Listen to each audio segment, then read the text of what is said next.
With one heavy swing, the blonde warrior strikes, but she barely finds a moment. She's breathless, realized just in time the danger is nowhere near finished. A swarm of massive insects drops from above, their claws razor sharp. They're ready to rip her apart, forcing her to block a brutal head-on strike. The effort leaves her totally exposed to a nasty flank attack. It lands hard on her side, sending her crashing under the endless assault. Collapsing, she whispers a final, desperate apology to her brother. As Nana remembers his promise to wait, a terrifying beast closes in. It's threatening to break that promise for good. Back in the city, things are quiet. Rue heads home with groceries until a voice stops him dead in his tracks. Local hunters press him for news about Nana, especially Kuji. That D-rank adventurer feels great, promising to stop by for a meal later. His partner grumbles about Rue's easy life, but Kuji doesn't let it slide. He defends their harsh past, pointing out how Rue struggled to feed them since kids. Still, the bitter hunter calls him a parasite. He predicts Rue will lose everything if his sister dies. Totally unaware of the gossip, Rue makes it home, noting the late hour. He has to cook fast, immediately prepping the fresh ingredients. He tosses them into a sizzling pan with practiced, smooth ease. In no time, a massive, delicious feast is ready to go. Yet his sister is nowhere to be found, leaving him staring anxiously at his phone.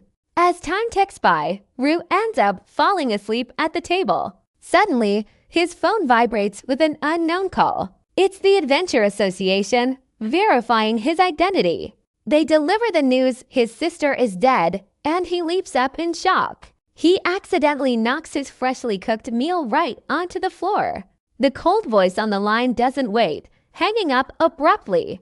Left in complete silence, he stares blankly into the empty room. Childhood memories flood his mind, hitting him all at once. He remembers her bright smile and the promise they made. She'd get hurt defending his honor, always offering that same reassuring grin. Before her final raid, she promised to come back for a massive celebration.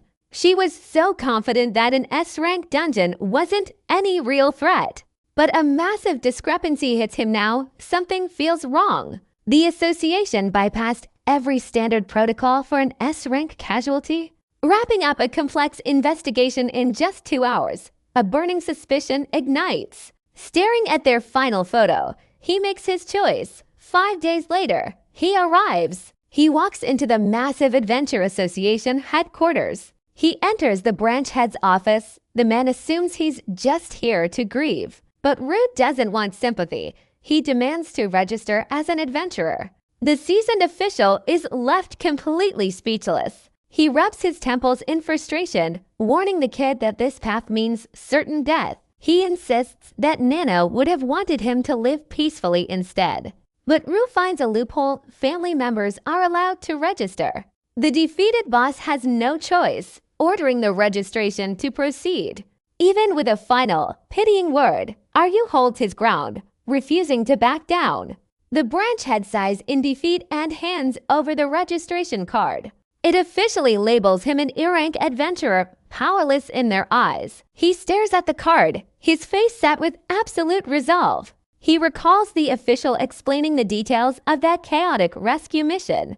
Nana apparently entered a sealed S-rank dungeon, a massive, calculated lie. She only said it to keep him safe, making her end even more tragic. Ryu pulls up his hood, vengeance burning as he walks away. He is determined to find the truth, arriving soon at a D-rank portal. The frontline team prepares to lead, while the support crew just bickers. Ryu quietly urges them forward, not wanting to waste another second. They step through the swirling blue portal together. The dark cavern has been active for decades. A nervous rookie asks to wait. Veterans explain the vanguard goes first, warning them to prepare for real work. The support crew notices Ryu sitting alone and asks if he is a rookie. He calmly confirms it, and they start giving him some quick, useless advice. A terrifying roar suddenly echoes from deep within the cave. A wave of pure dread hits, leaving the support team paralyzed with fear. They start arguing about their lack of training right there in the tunnels. The rookie reveals the association skipped it entirely. The veterans are left completely speechless at such sheer incompetence. Ryu silently judges them for their absolute stupidity. While high-ranking specialists handle the fighting, these low-ranking support explorers complain. They act like mere part-time cleanup crews. But here's the thing, a sudden shout from the darkness cuts them off. It forces the nervous group to head even deeper inside. They emerge into a massive, eerie cavern. The Vanguard team is there, battered and blooded. Panic surges through the rookies as one of them literally throws up. The stench is overwhelming, provoking a furious outburst from a stressed survivor. A firm hand suddenly grabs the angry fighter's arm. His partner urges him to calm down, pleading for some professionalism. Their leader barks orders and hits a slacking worker. A complaining rookie gets a reality check from Ryu.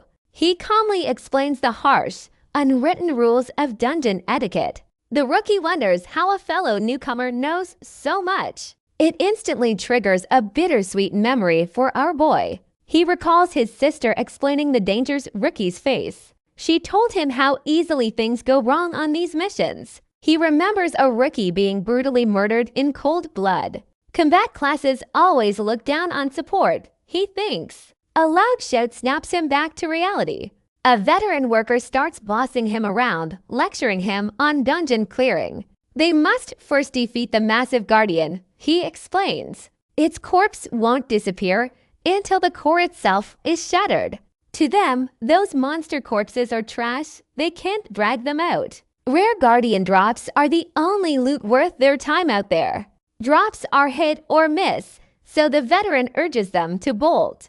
Portal is closing fast. They scramble through the glowing gateway. Dismissing the rookies, he promises them some quick cash for the job. The guy in glasses pulls Ryu aside, telling him to train harder. The lazy rookies whine about the reality check, acting all entitled. But Ryu, he just clenches his fist, eyes burning with real resolve. 2 days later, back in the city, he meets an association contact. No treasure is worth dying for, he says, dead serious about it. The scarred instructor just stares at Ryu in total silence. He sees Nana in the kid. They walk into a massive, hollow training hall. The official admits it's weird, questioning why Ryu keeps pushing so hard. Why fight, he asks, instead of just living off Nana's massive legacy? Ryu refuses to be a parasite on her name, sick of the whispers. Nana's death is still a secret, and he's tired of hiding in her shadow. Impressed by the kid's drive, the instructor calls out to the gym. A booming voice echoes back, a mountain of a man named Charlie List. The instructor introduces Charlie as the strongest mentor on the roster. Charlie grumbles loudly about having to babysit some weak, fragile brat. Then he hears Ryu is Nana's brother, and his whole vibe shifts. He reluctantly takes the job, barking at the kid to keep up. Ryu tries a polite greeting, but Charlie cuts him off instantly. Why use her special favor? Charlie demands, questioning if Ryu understands the cost. Ryu stays calm. He knows exactly what her legacy really means. Nana was one of the legendary 7 stars, elite among all hunters. That status gives him a rare shot at specialized, top-tier training. But when asked what path he wants, Ryu has no clue. The silence in the room gets incredibly, painfully awkward. Charlie sighs and lays out the 3 main paths for him. He steps to the training robots to show off the raw power. First, attack. He shatters a machine like it's made of glass. Then defense, he shrugs off a barrage of hits without moving. And speed, he dances through laser fire like he's bored. Ryu stands there, thinking it over, then calmly chooses defense. He expects a gym, but instead, he's in a local park. Laughs until his lungs are screaming, he collapses, gasping for air. Is this even working, or is Charlie just trying to kill him? Back at the gym, Charlie explains why defense is actually the smart call. Most rookies are obsessed with pure offense or flashy speed. Charlie's voice goes grim. Those are the ones who ended up dead. Ryu is floored by the harsh, cold reality of the hunter's life. Charlie looms over him, judging his weakness, telling him to build a routine. Rue wonders if he's getting any real guidance from this guy. Then a heavy slap hits his back, knocking the wind out of him. It nearly folds him in half, forcing Rue to suck it up and accept the challenge. The giant gives him a strict 2-month deadline. He warns that even Nana's legacy won't save him from being dropped. Taking the threat seriously, Rue immediately hits the pavement. He pushes his limits day after day in the park, the calendar flying by. Grinding through endless late-night workouts, Rue digs deep into dungeon databases. He pulls up the profile of a terrifying S-rank mythic beast. Suddenly, he realizes why his sister tried so hard to protect him. The next day, he stocks up on high-protein groceries. Local hunters gossip about his expensive recovery routine. They have no clue about the brutal training he's actually enduring. August 10th arrives, and he's still running laps. He pushes his body to the absolute limit on the pull-up bars. Days turn into weeks, leaving him completely transformed and ready. A month of hell later, Kuji unexpectedly shows up at Rue's door. Rue politely invites him inside. The veteran hunter laughs at Rue's dramatic physical change, looking genuinely concerned. Kuji casually asks when Nana will finally be back. Rue has to lie, claiming she's on an overseas mission. Still, the veteran offers his support if things get tough. He warns that Rue's expensive new lifestyle is attracting dangerous attention. Rue thinks Nana's elite reputation will keep him safe, but then Kuji drops a bomb. He mentions a dark rumor about the 7 stars. Rue demands to know where he heard that, and Kuji pushes for the absolute truth. Our boy quickly deflects, trying his best to keep his cover intact. A heavy, tense silence hangs over the room. Relieved, the veteran apologizes for his suspicion. He politely declines lunch, leaving our boy finally alone again. Staring at his phone, Rue dials a contact labeled Idiot Number 3. He demands answers right away. Rue asks if this is about the 7 stars. When the caller starts playing games, Rue instantly hangs up. The annoyed contact calls back, whispering rumors of a massive cover-up. He explains the association is hiding a high-ranking casualty. Realizing Nana might be in danger, he threatens to call her directly. He throws a hilarious tantrum when Rue refuses to cooperate. Hanging up, Rue realizes others are already investigating her death. He stares at their old photo, suspecting a conspiracy, then heads back to training. Charlie greets him with a smug, knowing grin. He's completely shocked by Rue's massive physical transformation. He admits the kid barely passes his initial test. Rue asks for the bad news, only to get a wicked smile in return. Charlie immediately delivers a brutal, explosive punch. Our boy crashes hard into the wall, but Charlie explains he must learn to withstand this power. Rue quickly recovers. It's time to build his ultimate resistance. Only those who survive can truly claim to be strong. Survival is the ultimate test, so Charlie sets up a sparring robot. It immediately unleashes a devastating flurry of blows. The kid desperately dodges back, but he quickly realizes something. Running away won't teach him anything. The mechanical opponent charges again, and he recalls his mentor's advice about resistance. He braces himself to tank the hit directly. A satisfied grin crosses Charlie's face. The kid finally understands. He gets the value of defense as Rue continues his intense training. Charlie's relaxing break is suddenly interrupted. His phone rings, and he complains angrily about his lack of sleep. Then, the news hits, an S-rank dungeon has appeared. It has already swallowed an entire local village back at headquarters. An official reviews the grim report as Charlie walks in to confirm they have the green light. They discuss their options. To handle this massive crisis, they know they have to act incredibly fast. The veteran mentor explains the terrifying scale of the threat. The scarred official demands the exact timeline. Reviewing the report on the impending disaster, Charlie complains about their lack of elite hunters, noting that a massive family rift complicates everything. 45 days later, a massive portal erupts. A fresh squad is sent into the dark cavern where Rue stands. Ready to test his new strength, suddenly, a shout warns them of danger. A colossal shadow looms over the group, revealing a terrifying, glowing horn beast. The vanguard immediately charges into the fray, clashing head-on with the creature. The rookies watch in awe as a bald warrior swings his massive battle axe, cleanly decapitating the monster in one strike. He confidently declares the mission over, but Rue remains. Highly suspicious, he realizes the vanguard's speed is unnaturally high. He warns a nervous rookie that something feels off, and he quietly braces himself for the real threat. The shady veteran offers to cover his back. Andrew plays along with a quiet nod. Though he silently questions their behavior, they continue to march until the group hits a dead end. A bizarre, roulette-faced monster blocks their path, triggering a wave of relief from the vanguard. A terrified rookie collapses in sheer panic, desperately begging Rue to save him from being sacrificed. This finally reveals the group's dark, murderous intentions, mirroring the exact trap that took his sister's life. Rue recalls her complaining about a bizarre, voting-based monster that forces players into a deadly game of invisible roulette. He asks if a countdown timer exists, and Nana explains it maliciously turns allies against each other.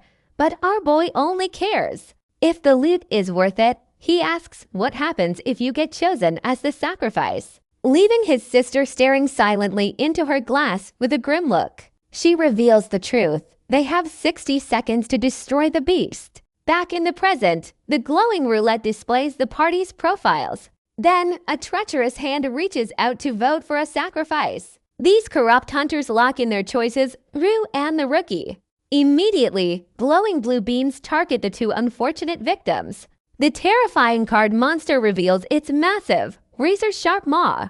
It lunges, sending the panicked rookie crashing to his knees in despair. But Rue looks back, his eyes full of cold resolve. He asks if the kid plans to just give up right now. The terrified rookie stammers that this boss is far too powerful. Suddenly, an invisible force violently drags the screaming rookie forward. Rue springs into action, clashing his sword to block the blow. The impact leaves the stunned rookie coughing in safety behind him. Rue stands firm, ready to fight this monster on his own terms. He charges straight into the beast's terrifying, gaping maw. Meanwhile, a massive red portal looms over Mizuyasu village. Charlie arrives to investigate the aftermath, meeting the elite hunter Kazami Shen. Shen reports grimly that their teammate Tsuyoshi was sacrificed. He apologizes for his failure as their captain. He claims an invisible monster forced their hand, leaving no choice. He admits to destroying the victims' leftover items for safety. Charlie just sighs, another messy, suspicious cover-up. Charlie insists on investigating the dark ritual behind these massive sacrifices. It forces him to make a grim, difficult decision. While the elite captain prepares for an even greater threat, Charlie recalls a mysterious letter warning of a dark revival. The veteran mentor stands there, completely frozen in shock. Back in the cave, Rue's brutal battle for survival continues. He parries a relentless flurry, blocking the monster's lethal claws. The overwhelming impact forces a painful grunt from him. He slides backward across the cold, jagged cavern floor. The card monster whips its tendrils, unleashing a massive shockwave. Rue goes flying, but he quickly recovers, analyzing its true power. He realizes the beast is holding back, simply toying with him. Like a cat playing with its prey, the monster strikes again. Rue parries with his blade, noticing the monster's body hasn't moved. That might just be its weakness. He decides to charge. He dives in for a direct strike, a confident smile on his face. But the beast instantly traps his sword between its jaws. Rue is completely stunned by the sudden, brutal counter. The monster bites down with crushing, terrifying force. He goes flying backward, crashing heavily into the stone floor. He gasps for air as the rookie loses all hope of survival. Just then, a thick tendril wraps tightly around Rue's throat. Lifted by his waist, Rue dangles helplessly like a puppet caught in the beast's grip. Staring into those eyes, he wonders if this is his final moment. Then, a vision. A warm image of Nana appears, reaching out to guide him back home. The memory pulls him to a graveyard from 4 years ago, mourning a couple lost to a dungeon. He gently reassured her it wasn't her fault, but Nana just wept. She was terrified of losing him too, and in that moment, Rue finally understood her desperation. She vowed to dedicate her entire life to him, begging him to stay safe.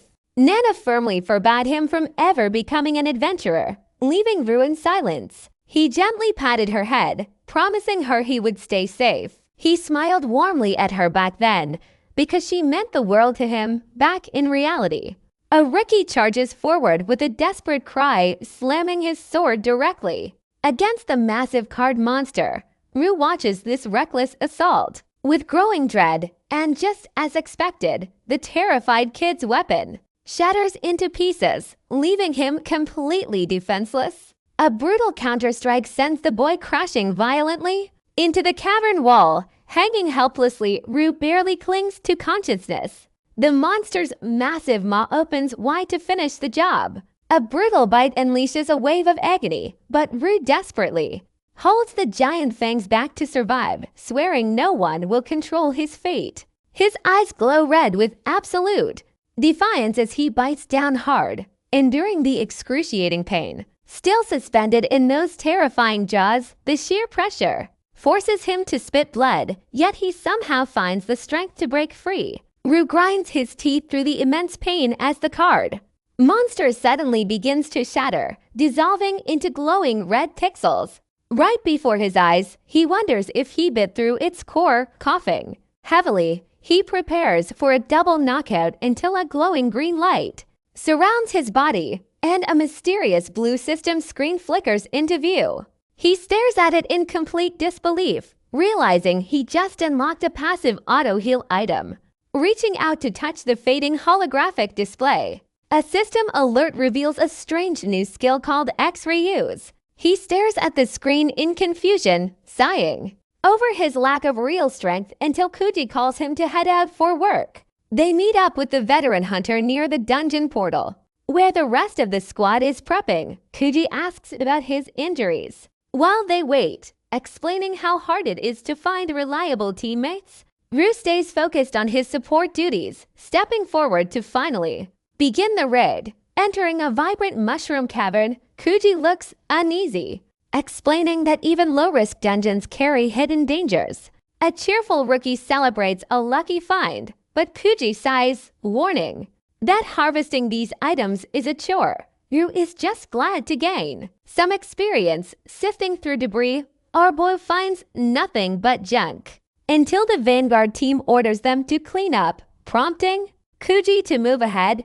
Rue spots a crystal which suddenly triggers his mysterious new extraction skill, leaving him completely stunned. As the item dissolves, Rue stares at a glowing mushroom, confused, but Kuji quickly barks at him to keep moving as a massive mushroom-covered monster suddenly collapses nearby. This Vanguard decides to handle the cleanup duty, leaving Rue to spend 20 minutes harvesting plants. He realizes this dungeon specializes in rare botanical drops. Kuji checks in as they prepare to leave, but our boy suddenly trips on a rock, sending him tumbling backward and spilling his loot until his hand accidentally touches the giant corpse. Touching the remains instantly triggers his extraction skill, leaving our boy completely stunned by the sudden surge of magic, while Kuji panics over the monster vanishing. So Rue quickly plays it cool to avoid suspicion, bidding the veteran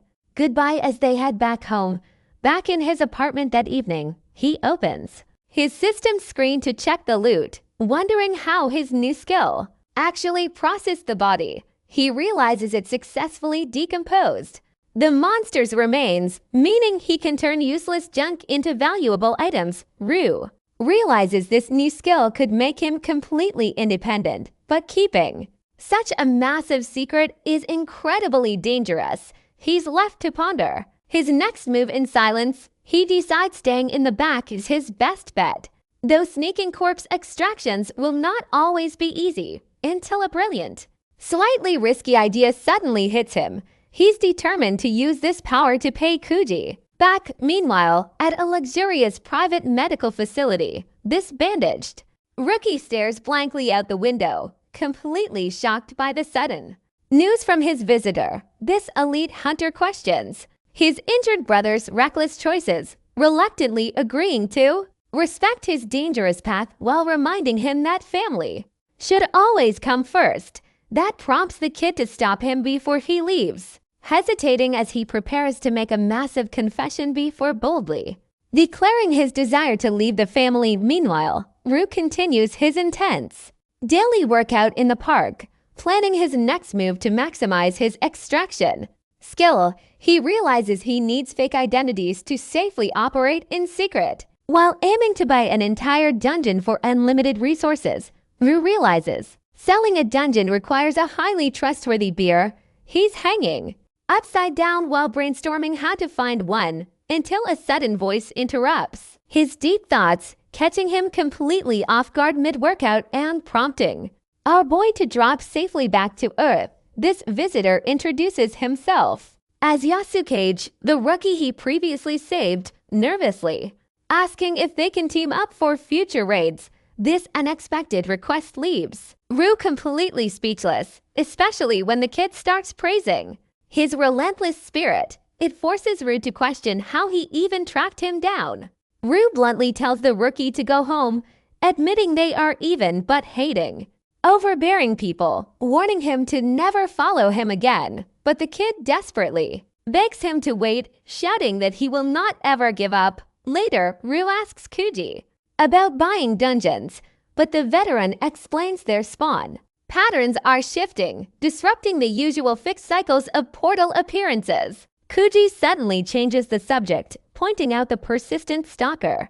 Kuji waves from afar, warning Rue that this persistent stalker is nothing but trouble. Rue moves to confront the kid, but the rookie doesn't back down at all. He claims to admire Rue's hidden strength, leaving Rue to give him a deadpan look. He insists he is just a simple rear liner, but the kid doesn't buy that act.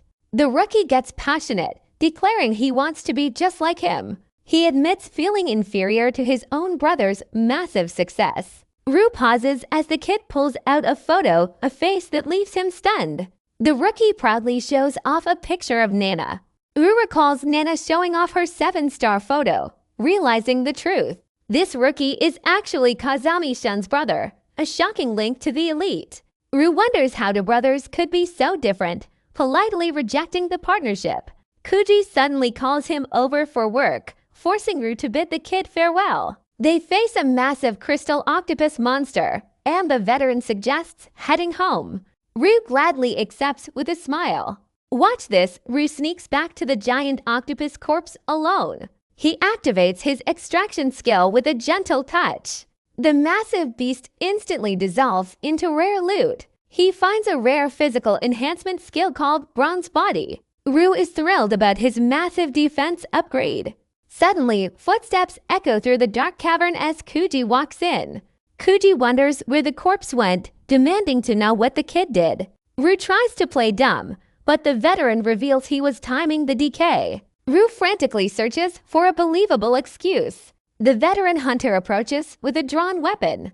Rue tries to talk his way out, but Kuji slashes at him in anger. Standing over him, Kuji demands the truth, giving Rue one final warning. Suddenly, Rue counters with a lethal, lightning-fast stab. He delivers a brutal follow-up strike to the veteran's face. The veteran drops dead, and Rue coldly notes he should have turned back. Standing over the lifeless body, Rue walks away, realizing the dark rumors were true. Back home, he frantically washes the grime away. A bloody, sinister reflection stares back, mocking him as a cold-blooded killer. The imaginary double cracks the glass, and Rue violently shatters the mirror. He stands there, processing the heavy weight of his actions. Watching the blood swirl down the drain, he rationalizes the deed. He wraps his hand, refusing to make any pathetic excuses. Rue kicks a bucket aside, swearing to never let anyone block his path again. 1 month later, He arrives late at a new portal with a fake excuse. The squad just laughs off his clumsy act. He politely agrees to handle the heavy lifting. The veterans let him walk off, praising his perfect, gullible reputation as a pushover. Then someone mentions his connection to his sister. It leaves them wondering what really happened to her. Rue walks home with his groceries, immediately sensing a familiar presence trailing him. He calls out the stalker, who gets caught completely off guard.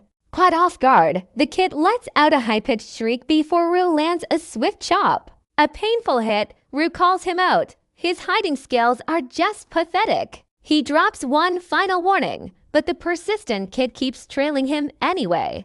The rookie desperately claims he can be useful, but Rue just shuts him down. He flatly rejects the kid's offer to sell his loot. Rue realizes something.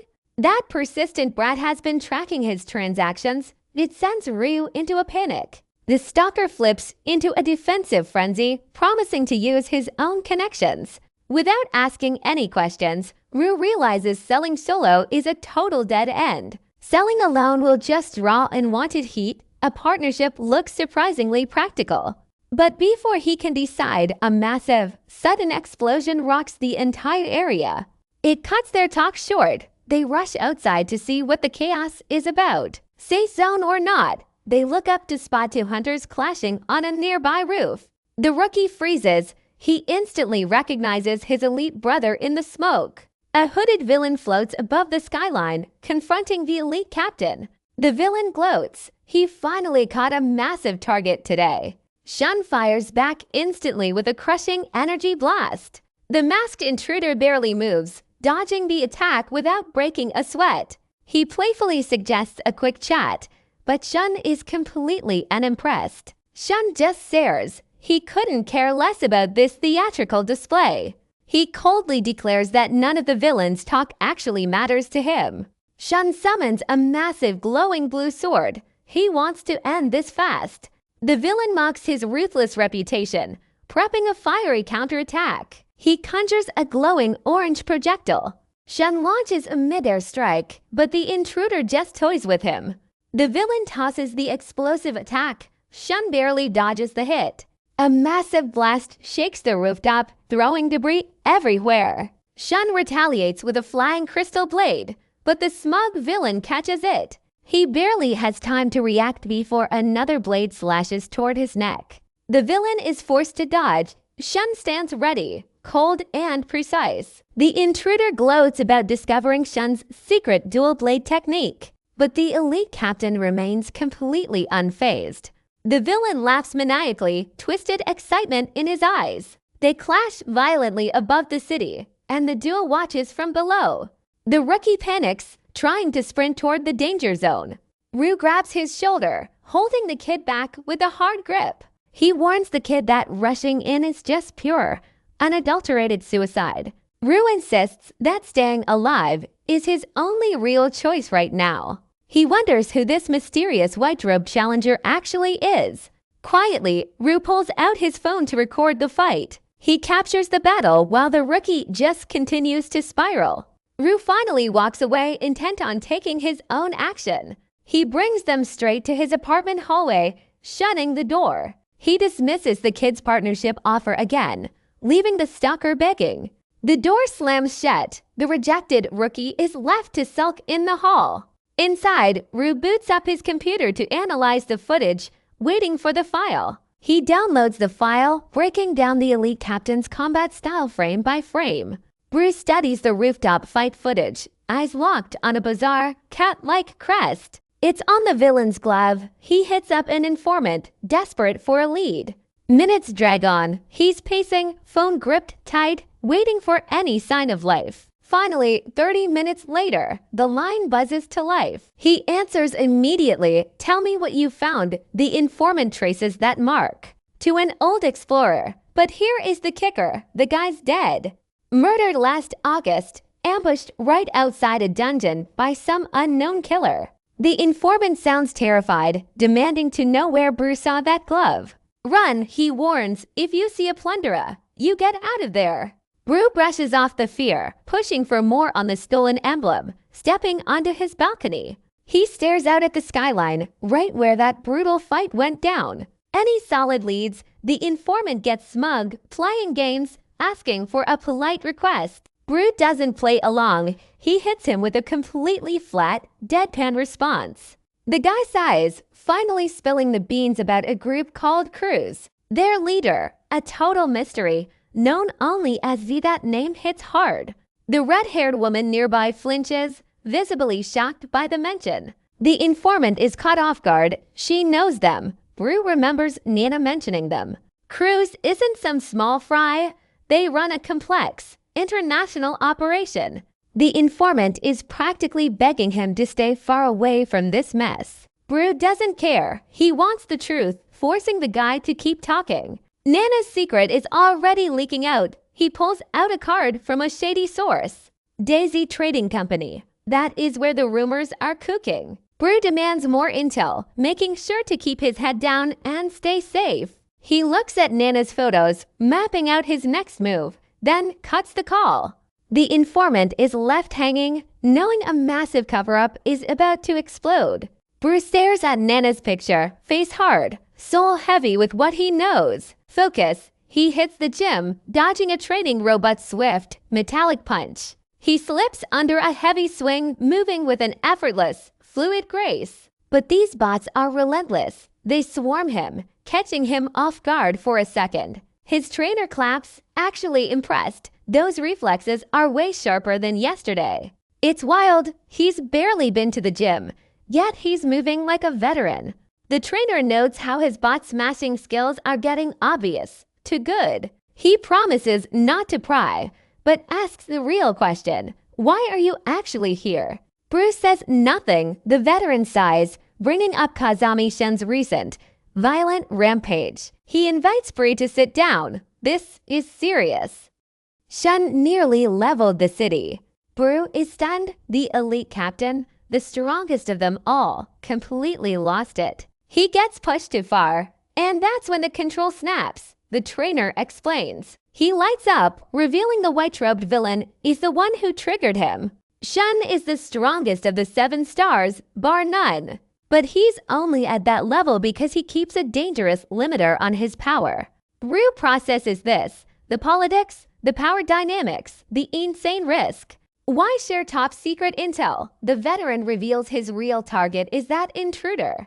Brew pushes for more answers, eyes burning with questions he needs settled now. The older man wants a reason first, forcing Brew to show his hand. He knows Nana's death wasn't just some accident, and this confession makes the trainer ask why he won't just back down, staring at the stubborn kid in the tents. Heavy silence, warning him that seeking this truth carries a near certain death sentence. He reveals the white-robed villain belongs to a group called Saints, who are currently scouting rookies to fill their empty ranks. The trainer asks Rue about the Saints' true target, explaining that wiping out the elites makes everyone else defenseless. Rue just sighs at how predictably villains act, wondering if they are just another delusional cult, which the veteran easily dismisses as typical historical nonsense. He questions the rush to replace Nana's position, catching our boy completely off guard with the topic before, teasingly calling him an overprotective ticking time bomb, prompting Rue to firmly state Nana was his sister first, earning a proud, highly sarcastic thumbs up from his mentor. This trainer explains that keeping Nana's death secret prevents national chaos, leaving Rue completely stunned by the sudden confession as he realizes they've been hiding the truth all along. Rue points out they couldn't keep it hidden forever anyway, deducing they plan to replace her to maintain the illusion, walking away from the conversation with pure sarcasm in his voice. This veteran warns him that the Seeker contest has been moved up, but our boy coldly tells him to drop the fake concern, leaving the stressed trainer to watch as Rue walks off. Soon after, he arrives at a mysterious forest to begin his search, realizing he needs to avoid the guild. He tracks deep into a secluded area, hoping his expensive black market intel pays off as he spots a hidden portal nearby. Stepping into a stunning, water-filled cavern, he's testing the waters. With a quick toss, only for a massive shark monster to erupt, ruining his plans. For a quiet training session, suddenly the water begins to churn violently, forcing him to dodge the beast's massive jaws, then vaulting off the beast's snout, spinning through the air, and touching down on a rock while cursing his annoying opponents as a whole school of red-eyed predators suddenly surrounds him. One hungry monster leaps up to take a massive bite, but our boy shatters its snout with a brutal punch, dropping safely onto the shore. To catch his breath, he celebrates that these aquatic beasts can't walk on land, until the water behind him suddenly begins to swirl violently, revealing massive, mutated sharks crawling out on fully formed legs, leaving him completely speechless at his own terrible luck. Rue catches his breath among the defeated land sharks, quickly using his extraction skill on the pile, harvesting a massive stack of meat and scales. He pulls out a creepy, blood-red monster pearl, looking completely disgusted by its slimy texture, though he accepts the low drop rate anyway. Walking deeper into the cave toward a glowing flower, he finds a beautiful giant butterfly boss resting quietly. He notes that its poisonous scales cause hallucinations, throwing his weapon to safely lure it out. His thrown sword pierces the giant butterfly, instantly triggering a massive beam of golden light. It hits him. The boss was surprisingly fragile all along. He shatters the floating crystal and slides down the rocky slope. Down at the bottom, he touches the remains to trigger extraction. And just like that, he unlocks a mysterious new skill, serendipity. Later, our boy goes for a quiet jog until a familiar voice rings out. It is Kuji, standing there with a casual wave. He starts praising Rue's sudden growth, offering to introduce him to a reliable team. Rue politely accepts, waiting for the contact details to come through. But the veteran suddenly pauses, questioning his weird interest in boss corpses, especially since all the dungeon irregularities have completely dried up.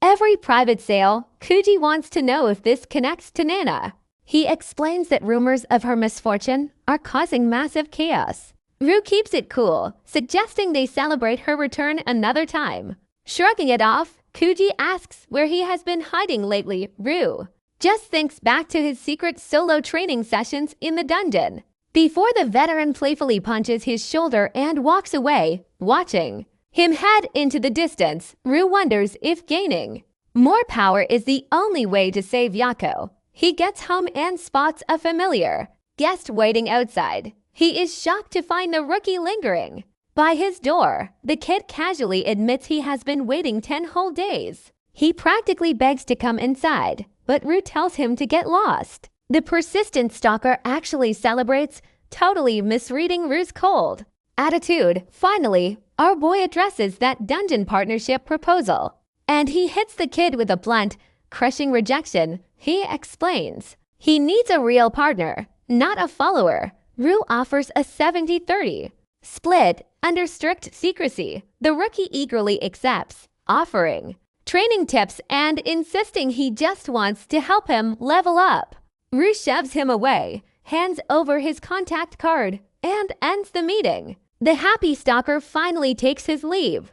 A week later, Rue travels deep into the countryside, driving toward 3 remote low-rank dungeons he bought. He realizes the market for any decent location is completely dried up. He really hopes the rookie delivers some good news. Rue finally reaches the first portal and immediately dodges a sudden snake attack with a swift slash. Why is the wildlife hanging around the entrance? He realizes the shifting dungeon patterns are making everything highly unpredictable. Stepping through the glowing blue vortex to start his raid, he emerges into a sunlit bamboo forest. It looks just like the real world until a razor sharp leaf projectile hits his backpack, forcing him to duck. Then a green serpent lunges from above, but he swiftly decapitates it and grabs the thrashing body. Rue slices through another serpent, but more monsters keep spawning. He is forced to back away, lamenting the waste of perfectly good materials. Then he spots a mysterious stranger ahead, humanoid monsters These creatures are incredibly rare, mostly because no witnesses ever survived the encounter. Yet, this elegant entity just asks a strange question, and Rue notices the total lack of any system notifications popping up. He recalls Nana's warning about these question-asking beasts, the mysterious. Entity sighs with mild disappointment, summoning for glowing. Screens to pick a movie to watch. This leaves Rue sweating over the empty status bar, realizing a direct fight is completely out of the question here. This elegant monster casually asks our boy what genre he prefers, cheerfully admitting he actually loves them all. Rue suggests using a simple die to make the choice. Holding up a single cube to catch the entity's curious gaze, he knows playing along is his only real chance of survival. He tosses the die. To let fate decide their next move, the entity catches the chosen movie card, opening a mysterious glowing spell book. Instead, this immediately puts our boy on high alert, though the creature seems completely harmless, casually offering to find him a parting gift. He flips through pages of ancient magic before ripping out a glowing golden page. Tossing over a strange mystical pocket watch as he bids farewell through a portal, Rue is left completely baffled by the encounter. Rue examines his new watch, which nullifies fatal blows, wondering who that incredibly dangerous humanoid entity actually was. Over at the capital's massive Sayu arena, aboard, blue-haired hunter lets out a massive yawn, completely unimpressed by the weak rookies sparring below him, until he notices several urgent missed calls from Rue. He quickly calls back to ask what is going on, prompting Rue to casually ask about humanoid monsters while cooking. This instantly shocks the veteran because they are extremely rare. As Rue plates his food, he realizes even elites rarely find them. Dungeon logs are highly coveted, accurate records of mysterious portals, but Rue explains this particular entity did not even attack. This prompts his panicked contact to identify the creature as Lydia's, a mysterious entity known for handing out rare items like a legendary pocket watch that can literally freeze time. Suddenly, a massive explosion interrupts their phone call, leaving the veteran to complain about rowdy tournament rookies. This immediately catches our boy's attention. He examines his new time-stopping prize alongside his status screen, quietly wondering how the system determines his exact power level. Rue listens intently as his contact mentions the 7 stars, but the veteran clarifies only 2 of them actually showed up, introducing the hot-headed Kalu official alongside the cheerful tank North. Suddenly, a commotion below forces the contact to intervene. He quickly strolls off to handle the rowdy crowd. Before things escalate, he pauses, remembering the strict secrecy surrounding Lydia's rare files, though he decides sharing the truth is worth the risk. Intelligence en route seems harmless enough, but night falls fast. Deep inside the Sayu Association headquarters, the contact is frantic. He hangs up abruptly to handle business, leaving a veteran colleague curious. The association president welcomes his guest, asking for a little patience. The buff veteran grumbles he is tired of waiting around. The latecomer shouts back in frustration, but I drop to critical requests. Both elite hunters shut me down instantly, cold and dismissive. The old man just stares, completely dumbfounded by their raw arrogance. An official scoffs at the idea of training weaklings destined for failure. Charlie ignores the noise, demanding his vacation time instead.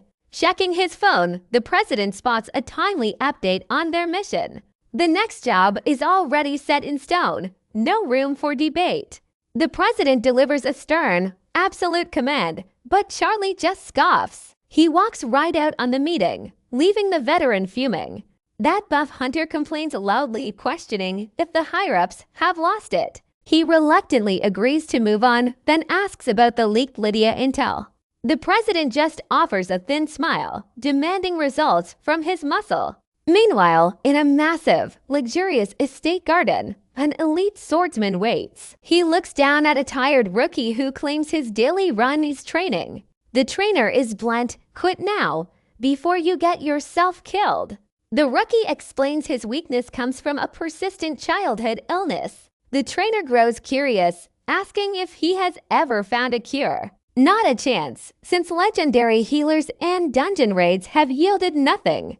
Powerful elites hoard every rare drop for themselves, leaving scraps for everyone else. Then the trainer drops a bomb, "Get a cure from a monster." He casually brings up the legendary entity known as Lydia's. The rookie listens in total disbelief as he recalls the dark rumors. Apparently, a top hunter once traded peacefully with that beast. They got a legendary weapon in a fair. Equal exchange, wait. The trainer's phone shows some highly suspicious, edited mission logs. Rue asks to borrow the rookie's private villa for his own work. He prefers training completely alone, refusing to owe the greedy hunter association. He resolves to leave Nana's legacy untouched, but returns 2 weeks later. Debris everywhere. A shattered door screams that something went very wrong. He barely dodges a lethal projectile. An elite 7-star is waiting inside. Rue scoffs at this incredibly rude greeting, but the captain is arrogant. The captain insults his family, so Rue angrily demands the stolen photo back. The smug captain refuses to cooperate, goading him into a fight. Rue throws a furious punch, but the elite catches it easily. That smirk vanishes as he slams Rue hard against the wall. He screams that Rue never even visited Nana's grave. A memory of Nana's happy birthday wish flashes, fueling Rue's absolute rage. He struggles to breathe, then forcefully swats the captain's hand away. He launches a fierce counterattack, determined to reclaim that photo. The captain tries to strike back, but his eyes widen in shock. Rue grabs that blonde hair and lands a brutal, punishing blow. The captain is left stunned, totally defenseless. Then, boom, a massive kick sends him flying backward. Rue snatches the memory back, coldly ignoring the captain's bitter insults. He orders the intruder out of his home right now. That arrogant captain just smirks, mocking Rue for his past weakness. He sneers about how climbing simple stairs used to leave Rue exhausted. As they keep mocking the kid's lack of strength, he rages. Why is Rue only training now? The captain demands, bringing up cruel rumors. He mentions Nana, hinting at blackmail, then grabs our boy by the collar. Rue just takes the verbal beating in heavy, suffocating silence. The blonde elite stands over him, lamenting, staring at Nana's happy photos. He wishes he could have saved her, consumed by grief over her death. This captain demands to know why Rue wasn't there that day. Our boy tells him to leave, but Rue stays firm. Nana did not die for nothing. He reveals she had a flawless dungeon escape item on her. He questions why she couldn't activate it, suspecting someone tampered with her gear. The captain fiercely defends her old party members, but Rue isn't buying it. He counters with a terrifying theory forced entry items double a boss's power. That routine raid, it was a calculated, deadly trap. Rue explains how a ceiling item likely blocked her escape route. These rare traps suffocate targets entirely. He guesses she sacrificed her own gear to try and survive. The shocked captain admits that is highly possible. Rue reminds him a star's life is priceless. The elite reveals a suspicious distress call diverted him that day. He admits his own investigation yielded zero proof. He questions how Rue is so certain of her strength. Then he realizes why Nana cherished her brothers so much. He grips his sword, preparing to leave. Suddenly, the captain draws a glowing red sword, offering it to Rue. It's the fallen star's weapon. Rue solemnly accepts the precious heirloom. With a quiet thank you, Rue wonders if the others allowed this. The captain scoffs. He doesn't need permission to help family. He hands over a sleek black card, warning Rue his strength is laughable. He reminds the kid that their fight was barely even a warm-up. Rue sarcastically agrees while the elite promises to keep an eye on him. Our boy resolves to master swordsmanship and uncover the truth. He examines the dojo business card left behind. The blonde captain grabs his hat and heads for the door. Casually, he drops a bombshell. Nana's successor has already been chosen. Rue demands to know who could ever replace her. Later, Rue's contact rushes into a cafe, panting and apologizing for being late. A crazed knife wielder was terrorizing the streets nearby. Our boy just shrugs off the chaos, leaving the contact completely stressed. The rookie complains about his rough life, then asks RU for some custom throwing knives. You explain that finding decent knives isn't easy. You need some serious connections. You casually mention your plan to start a new guild, helping to stay under the radar. Just a three-man team, but RU? He wants no part of the spotlight. Over coffee, the rookie practically begs, promising to keep your secret absolute. Then a sudden TV broadcast hits, and both of them freeze. The Elite 7 stars are gathering in public. It's a massive shock. Rumors about Nana's tragic fate start swirling everywhere. You watch silently, processing the cover-up, feeling for the innocent scapegoat.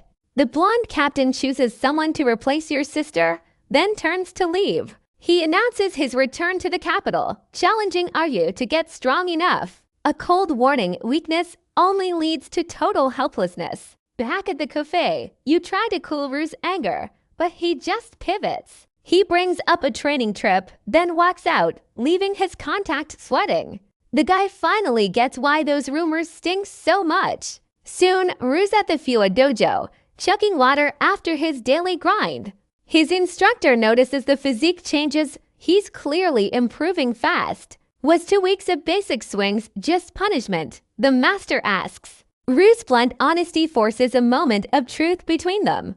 The master admits he thought the kid was just a spoiled brat. He's amused now, telling RU it's time to choose his next path. RU bows respectfully. He wants to keep learning here. The veteran gives a silent nod, heading over to the weapons rack. He grips a blade, ready to show RU the ultimate peak. RU hurls his training sword, focusing on raw, explosive speed. But the master just shakes his head, lecturing him on technique. He challenges RU to show his absolute fastest move. RU lunges, unleashing a thrust so quick it's basically a blur. The master stops the blade with 2 fingers, just like that. RU stands there stunned, realizing the gap is massive. True speed takes immense power. The lesson finally clicks. RU checks his updated stats, deciding to prioritize speed training next. He explains his balanced build to the master, who actually praises his humility. But the veteran senses something off. Rue's growth is way too weird. You sweat, hoping your secret system stays hidden from him. The master warns him to stay grounded, then demands a free meal. He mentions a spoiled, rich kid is currently hunting for RU. RU is totally puzzled, but he starts prepping for his next move. He hits a low-level E-rank dungeon to test his new skills. A green monster charges, and RU decapitates it in one clean slash. He uses his extraction skill on the remains. A bizarre warning pops up on the meat, and he's completely thrown. He dives into the S-rank dungeon to test his limits, instantly decapitating a green monster. With one clean, effortless slash, he immediately activates his extraction skill on the remains, only to find a bizarre warning glowing on the meat, leaving him completely unsettled. Dumbfounded by the generic advice, he just shrugs and shatters the dungeon core. Why is the system suddenly acting like a Captain Obvious? Eating toxic monster meat is basic stuff, but hey, his skill rank jumps anyway. He exits, and suddenly, his phone starts buzzing like crazy. Our shirtless hero checks the screen. It is Kuji. Kuji needs a massive favor, so Rue agrees to cover his dungeon shift. He hangs up with a focused look, stealing a glance at a cherished photo. He meets the raid team at the portal, getting a quick lecture from the leader. The leader checks his watch time is up and orders everyone inside. The whole team freezes, absolutely stunned.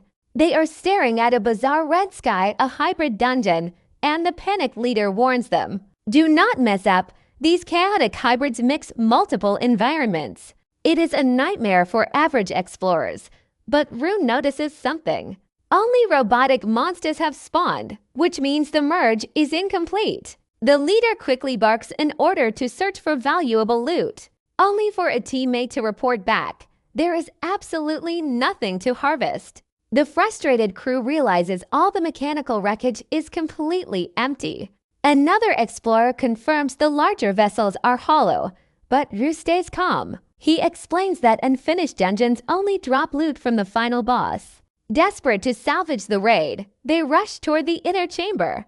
They discover a massive mechanical boss, already defeated by someone else. As the survivors gasp in awe at the mysterious challenger's power, the leader orders his team to gather what they can while someone else preps the core. Rue hesitates to steal the loot right under their noses. Suddenly, a brutal sneak attack strikes their companion down. The entire group stands frozen in pure horror. A sinister hooded teammate smiles wickedly as the panicked leader screams at him to stop. The killer just sneers. He is ending their misery. They realize it is an imposter, and a spearman charges forward, but the assassin easily dodges. This assassin ruthlessly cuts down another helpless teammate. He peels off his disguise to reveal his true identity. He is number 19, and the group is terrified. They know the Abyss Syndicate. The leader orders a retreat while he stays back to hold the line. Rue is completely stunned by this sudden act of selflessness. Our boy quietly asks how the leader plans to survive this. But the brave veteran just smiles, prioritizing his team's safety above his own.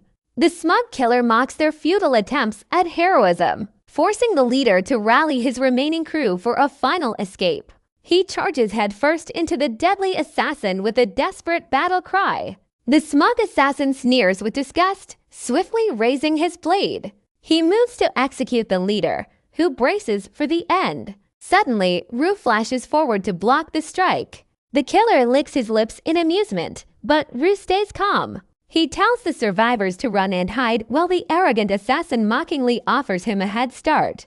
Rue just casually questions what the guy's real connection is. He slips into the notorious Abyss Syndicate, moving in complete silence. A strange shift in the killer's behavior catches his eye. He recalls this. The Syndicate thrives on trafficking, but he gets distracted for a second. Thoughts of Nana flash through his mind, yet he easily blocks a lethal strike. The assassin complains about being ignored, then smiles, smug and cruel. He calls our boy a filthy insect. Hiding survivors watch them clash. They realize the speed is terrifying. They have to destroy that core. Rue slides backward to find space, but the crazed killer lunges forward. He barely misses. Our boy dodges midair with zero effort. Landing a brutal kick to the chin, Rue slides into a firm defensive stance. The assassin gets excited for a real fight, but our boy stays cold. Completely unfazed, he warns the guy that talkative villains always die first. That hits a nerve. The killer's rage explodes instantly. Rue blocks the strike easily, buying time for the others to move. Finally, the survivors shatter the dungeon core, but the victory is short. Celebrating too early almost gets them killed. The veteran shoves his partner out of harm's way. Rue shifts, cutting off the assassin's path entirely. He swings his sword with blinding speed, catching the arrogant killer off guard. A deep, jagged slash sends blood spraying through the air. He presses the advantage, landing another heavy, powerful strike. Leaping back to assess the damage, Rue orders the survivors to run. The panicked leader screams, but the killer suddenly teleports behind him. A blade drives toward our boy's back, but Rue catches it barehanded. He holds the edge steady. This guy is not giving an inch. Rue gets struck anyway, realizing his opponent is completely unfazed. The assassin dissolves into purple mist, reappearing in a flash. He strikes down the helpless leader, leaving the veteran broken on the floor. Rue recognizes this rare, logic-defying magic instantly. Special abilities like this break every standard rule. He knows the danger. Even one clone makes the odds terrible, yet the smug killer just laughs. He summons multiple shadow clones, ready to finish the job for good. The killer pins the survivors, demanding Rue choose who gets to live. The terrified men beg desperately for their lives, eyes wide with fear. Our boy stays silent, processing the brutal ultimatum. The smug killer gives him 1 minute to decide their fate. Rue glances at the glowing exit portal, weighing every single option. A hand grips his shoulder, blocking his escape as the assassin whispers. A chilling warning rings in his ear, cold as death itself. He remembers the quest to find Nana, sweat drips, searching for a way out. The killer smirks, announcing that only 30 seconds remain on the clock. This injured survivor desperately tries to reassure his team, voice shaking. The hooded assassin finds their whimpering annoying, eyes turning dark. He strikes down another teammate without a moment of hesitation. The panicked leader screams in pure horror as the killer readies the final blow. Enough is enough. Rue fiercely demands he stop right there. The smug assassin ignores our boy and refuses to trade a thing. Rue just mocks him, asking if the killer is actually scared. That arrogance triggers the assassin, who raises his blade in pure fury. Rue points out the exit portal is right there, almost in reach. The killer scoffs at his selflessness, but our boy stays calm. He breaks down the tactics, realizing the mind games were just a bluff. That hits a nerve, triggering the killer's deep, hidden resentment. The guy lunges. Andrew orders the survivors to move now. They scramble, sprinting hard toward that glowing blue exit portal. The leader begs Rue to survive this clash before dashing away. The crazed assassin charges forward, filled with absolute bloodlust. He aims a lethal strike at Rue's head, but our boy clashes blades. Rue lands a clean, bloody slash right across the killer's chest. But the guy just smiles through the pain, not even flinching. Rue dodges a flurry, then lands a solid kick to create some space. He barely avoids a ground-shattering strike. That hit was way too close. Rue realizes the opponent's speed is completely off the charts. Another lethal swing narrowly misses his head, but he's already back. The killer instantly closes the gap, moving like a blur. He sends Rue flying with a brutal, unexpected kick. Rue gasps as multiple shadow clones surround him, blocking desperately. He parries one blade, kicks another away, but the smug killer matches him. The guy vanishes in purple light, reappearing in a flash to strike. He claims this is the end. Rue is really struggling now. A brutal slash tears across Rue's back, followed by a heavy blow. It sends him reeling, crashing violently into the stone ruins behind.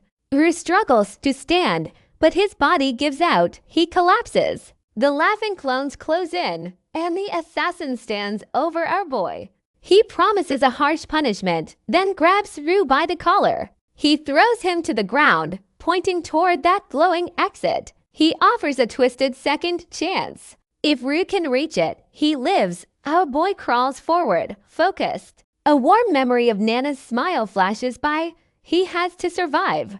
Then the killer stomps heavily on his back. He laughs, mocking our boy's fear of dying right here. He grinds his boot down, taunting Rue to keep on crawling. Rue reaches out, resolved to make it through no matter what. He strains toward the glowing portal, but the assassin stops him.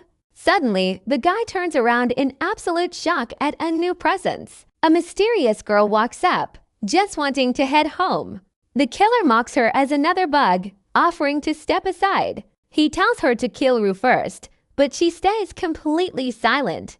She just sighs at his threat, calling him a total pervert. Her eye glows bright, and she unleashes a sudden, blinding strike. The assassin's laughter dies instantly. He's taken down for good. Down with terrifying ease, leaving Rue staring in total, wide-eyed disbelief. This strange girl asks if she needs to eliminate him next. Her glowing eyes deliver a chillingly calm threat, forcing our boy to promise he will not interfere. A highly awkward, silent stare-down follows between them. She bluntly questions why he is just sitting there, so Rue politely thanks her anyway, asking her name. She introduces herself as Kanatsu. She immediately demands a free meal, and our exhausted hero agrees. Needing to head home first, he steps through the portal. Kanatsu instantly demands meat, devouring her first few plates like a wild animal. Leaving a massive stack of empty dishes in seconds, Rue tries to order more, but they are out of steak. He orders 10 servings of roasted ham instead, which instantly makes the hungry girl's eyes sparkle. She happily tears into her new feast. Rue watches warmly until he suddenly coughs up blood from his internal injuries. She bluntly asks why he is not in a hospital. Reminding him of Nana's desperate eyes, Rue gently wipes Kanatsu's face as she devours her meal. But a muscular man in a Hawaiian shirt suddenly interrupts them. He casually admits he does not mind being tricked for free food, before introducing himself as Kyuka from a private association. Recognizing the organization, Rue politely invites him to join their feast, which the enthusiastic stranger accepts without a single second of hesitation. He immediately tries to snatch Kanatsu's food, sparking a silent battle.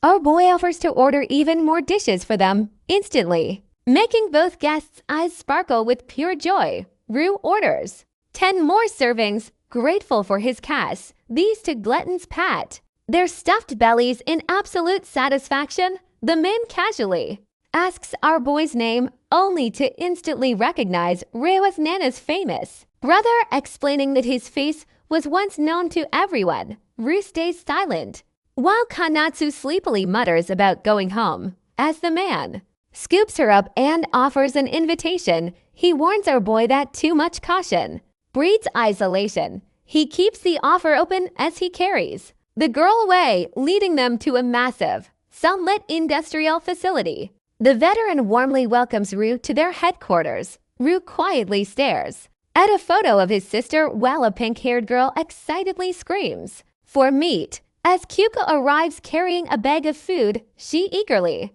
snatches the delicious meal while the veteran explains their current situation.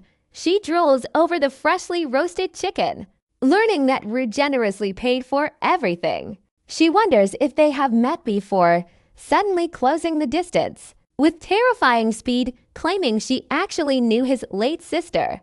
Kyuka reveals that Nana was the genius who replaced him, leaving our boy stunned. The pink-haired girl recognizes him, calling him a total celebrity in their world. Rue bitterly assumes she means a worthless freeloader, but she explains Nana was normally incredibly. She was kind, gentle, until someone made the fatal mistake of insulting her brother. It earned them a swift, silent execution. The crowd didn't even see it coming. Our boy just stands there, whispering her name in total grief, before the girl snaps him back, telling him to focus on their alliance while Kyuka casually defends his choice to share the truth. She notes Rue is nothing like the kind brother Nana described, and Kyuka agrees our boy is actually incredibly cautious. That prompts Rue to coldly ask if they are finally finished, but she simply smiles, offering some parting advice. She warns him that hatred alone will never make him strong. Our boy bluntly dismisses her offer to heal his wounds, walking away to handle his injuries completely on his own. She immediately worries she might have pushed him too far, claiming she only wanted to cheer up the gloomy kid, before sighing over rising food prices and Kanatsu's endless appetite. Kayuki and the pink-haired girl bicker about canceling their drive before he casually brings the conversation back to Rue's kindness, admitting he brought the kid back solely because of Nana. He reminds his partner that she was once Nana's top successor, knowing she actually adored Nana despite that sudden, mysterious retirement. That leaves the pink-haired girl completely silent as she processes this, before she angrily snaps at him to mind his own business. Meanwhile, our bandaged hero quietly wanders the city streets alone, pausing. As a pair of hungry siblings catches his attention, he watches them fondly as they remind him so much of his own sister. Young Nana eagerly promises him a luxurious life, while Rue fondly pats his sister's head. But those sweet memories only bring him pain, realizing his current path feels completely backwards, desperately chasing strength to uncover the truth. He recalls the endless conspiracies and battles, balancing dark betrayals against true comradeship. Staring up at the quiet night sky, his eyes burn with a renewed resolve. Then, a loud voice suddenly interrupts his thoughts. Young Nana playfully calls him to passive, bluntly asking if he struggles to trust anyone. That prompts Rue to admit his dark past ruined his faith. she gently reminds him that good people still exist, declaring her dream to change the world for the better, urging her big brother to believe in humanity's potential. It leaves Rue completely silent, her words echoing in his mind. Snapping back to reality, he slaps his own cheeks, coughing as he realizes his cynicism is slowly consuming him. Staring at her photo to remember who he's fighting for, sitting alone on a park bench, Rue contemplates his sister's words, quietly admitting how much he hates this world without her, but deciding to honor her memory by moving forward anyway, resolved to give humanity one last chance to prove him wrong. He steels his resolve. For the long journey ahead, he soon wanders into a bleak, run-down slum district, passing by the desperate locals who call this place home, as Kuji guides him deeper through the ruined streets, asking if our boy is shocked by such extreme poverty. Kuji suddenly stops to apologize. A young boy goes flying into Rue, bumping him hard. Our hero gently steadies the kid, who looks totally startled. The boy asks if the outside world is beautiful, and for once, Rue actually smiles. He wonders if he can grow up strong, and Rue gives him a reassuring pat. Then the boy's mother calls out from the distance. The excited kid takes off running back home. Kuji quietly reassures his solemn friend. They keep pushing, heading deeper into the slums together. Rue stops in front of a rusted metal gate. He tells Kuji to look closely, and Kuji lets out a sharp gasp. It's pure horror. A crowd of starving, sick people huddled together. The place is a living hell. Kuji panics, but Rue warns him to stay back. A sudden noise makes the young hunter jump. A desperate hand claws through the rusted bars. Kuji stands there, frozen in total disbelief, as a starving man begs for food. Rue coldly demands to know who's actually in charge of this mess. The prisoners blame the major factions, and Rue realizes this place is beyond help. They duck into a quiet alley for a quick break, and Rue hands Kuji a drink. He starts questioning Kuji's motives for being here. The young hunter admits his ignorance, confessing he only saw reality after leaving home.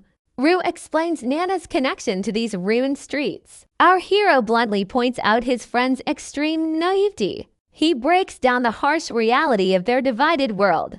Kuji asks about the final mysterious location, and Rue's expression turns grim. He calls it the graveyard and tells Kuji to ask his own brother for the truth. Rue walks away, leaving him to make a choice. 3 days later, Kuji's wealthy brother finally returns home. He flips on the lights, finds Kuji on the floor, and mocks him for this latest childish rebellion.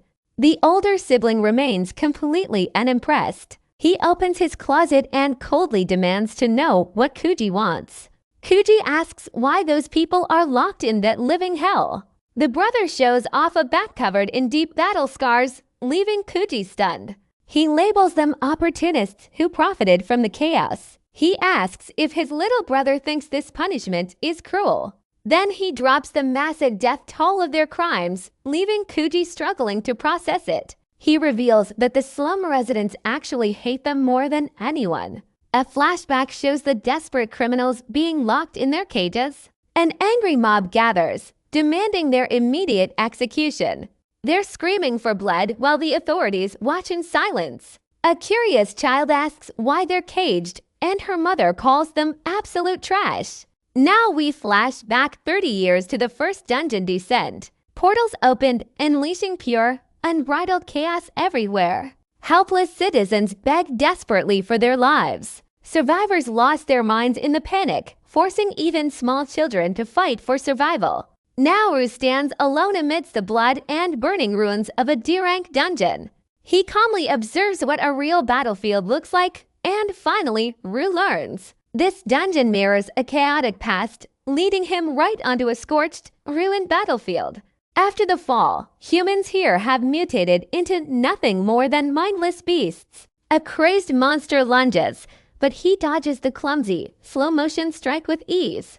Before he can breathe, 3 more beasts charge him, closing in fast. Our boy kicks one in the face, then swiftly slices down the entire horde. Suddenly, Ru spots a mysterious boss waiting ahead in the shadows. He gasps, recognizing a familiar face lying defeated on the cold ground. This dungeon has a save function, meaning this boss has crushed every single challenger. Until a creepy, hollow-eyed child approaches, muttering a dark threat. Ru stays on guard, his senses sharp, watching every move she makes. She lunges forward with a sudden, murderous scream that shatters the silence. Our boy quickly blocks the incoming strike, his blade biting into hers. He swings his sword to push the kid back, but she's agile, way too agile. She dodges midair, screaming in pure madness while readying another strike. Ru calmly sidesteps, letting the chaotic attack slice through empty air. He slams the crazed kid into the dirt, but she just mutters more threats. She's instantly charging right back, eyes wide with absolute, terrifying madness. She unleashes a flurry of blindingly fast strikes, pushing him to his absolute limit. But then, a mutated horde ambushes Ru, trapping him in a two-front battle. The agile kid exploits the distraction, lunging in for the kill.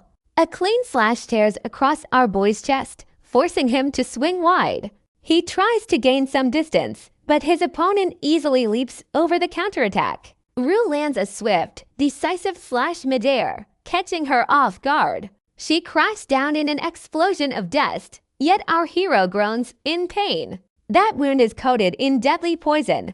Was it intentional? Ru prepares a finishing blow, his strength fading as the toxin spreads.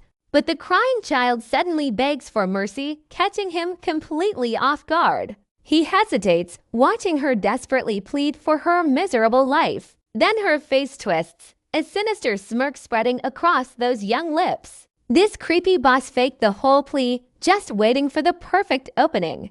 Ru coldly shuts down her pathetic act, sighing as the poison takes hold.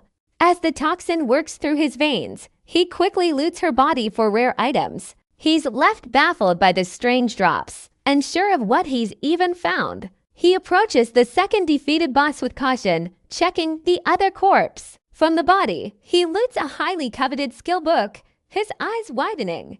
Why were two bosses brutally fighting each other in one dungeon? A strange, swirling hallucination suddenly fills his vision, clouding his senses. He rushes toward the exit portal, desperate to escape this nightmare. A glitching system warning halts him in his tracks, then darkness. 4 days pass outside a quiet mansion, where his worried friend makes a tense call.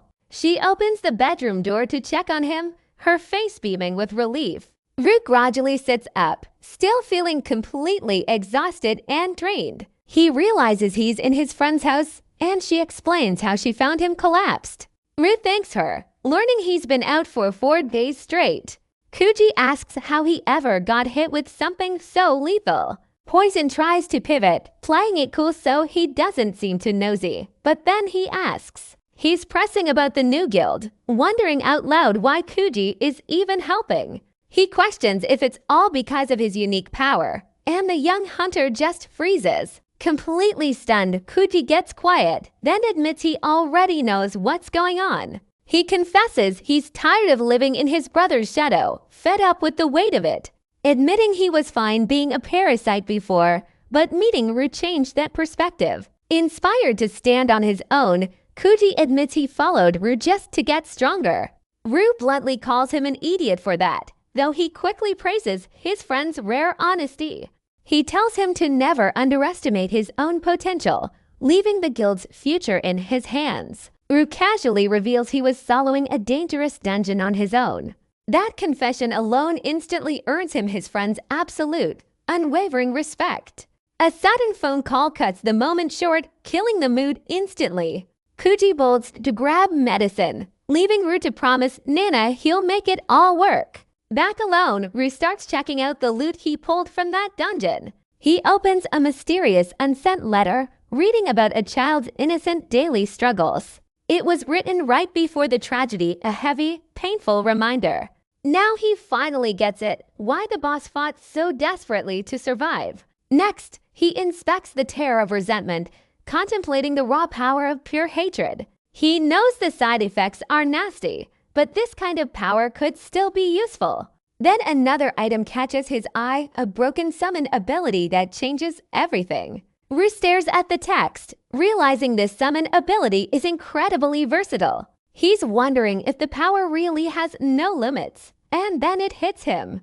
A wild, desperate thought, staring at Nana's picture with a glimmer of newfound hope. If he can actually bring her back, he's ready to do anything, jumping up in excitement. But he instantly doubles over in pain, realizing he can't even see spirits yet. Still, he's determined to track down an item that lets him see them.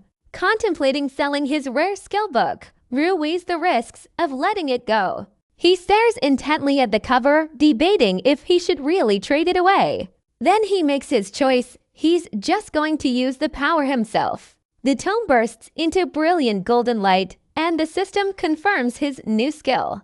2 days later, Yasuke stands by a portal, looking completely shocked. He's asking if our hooded hero is really going in there all by himself. The older hunter just sighs at his stubbornness, shaking his head at the risk. Ru claims he's just there to observe the support team, but Yasuke stays skeptical. He's not buying the excuse, and Ru eventually admits he wanted to sneak in.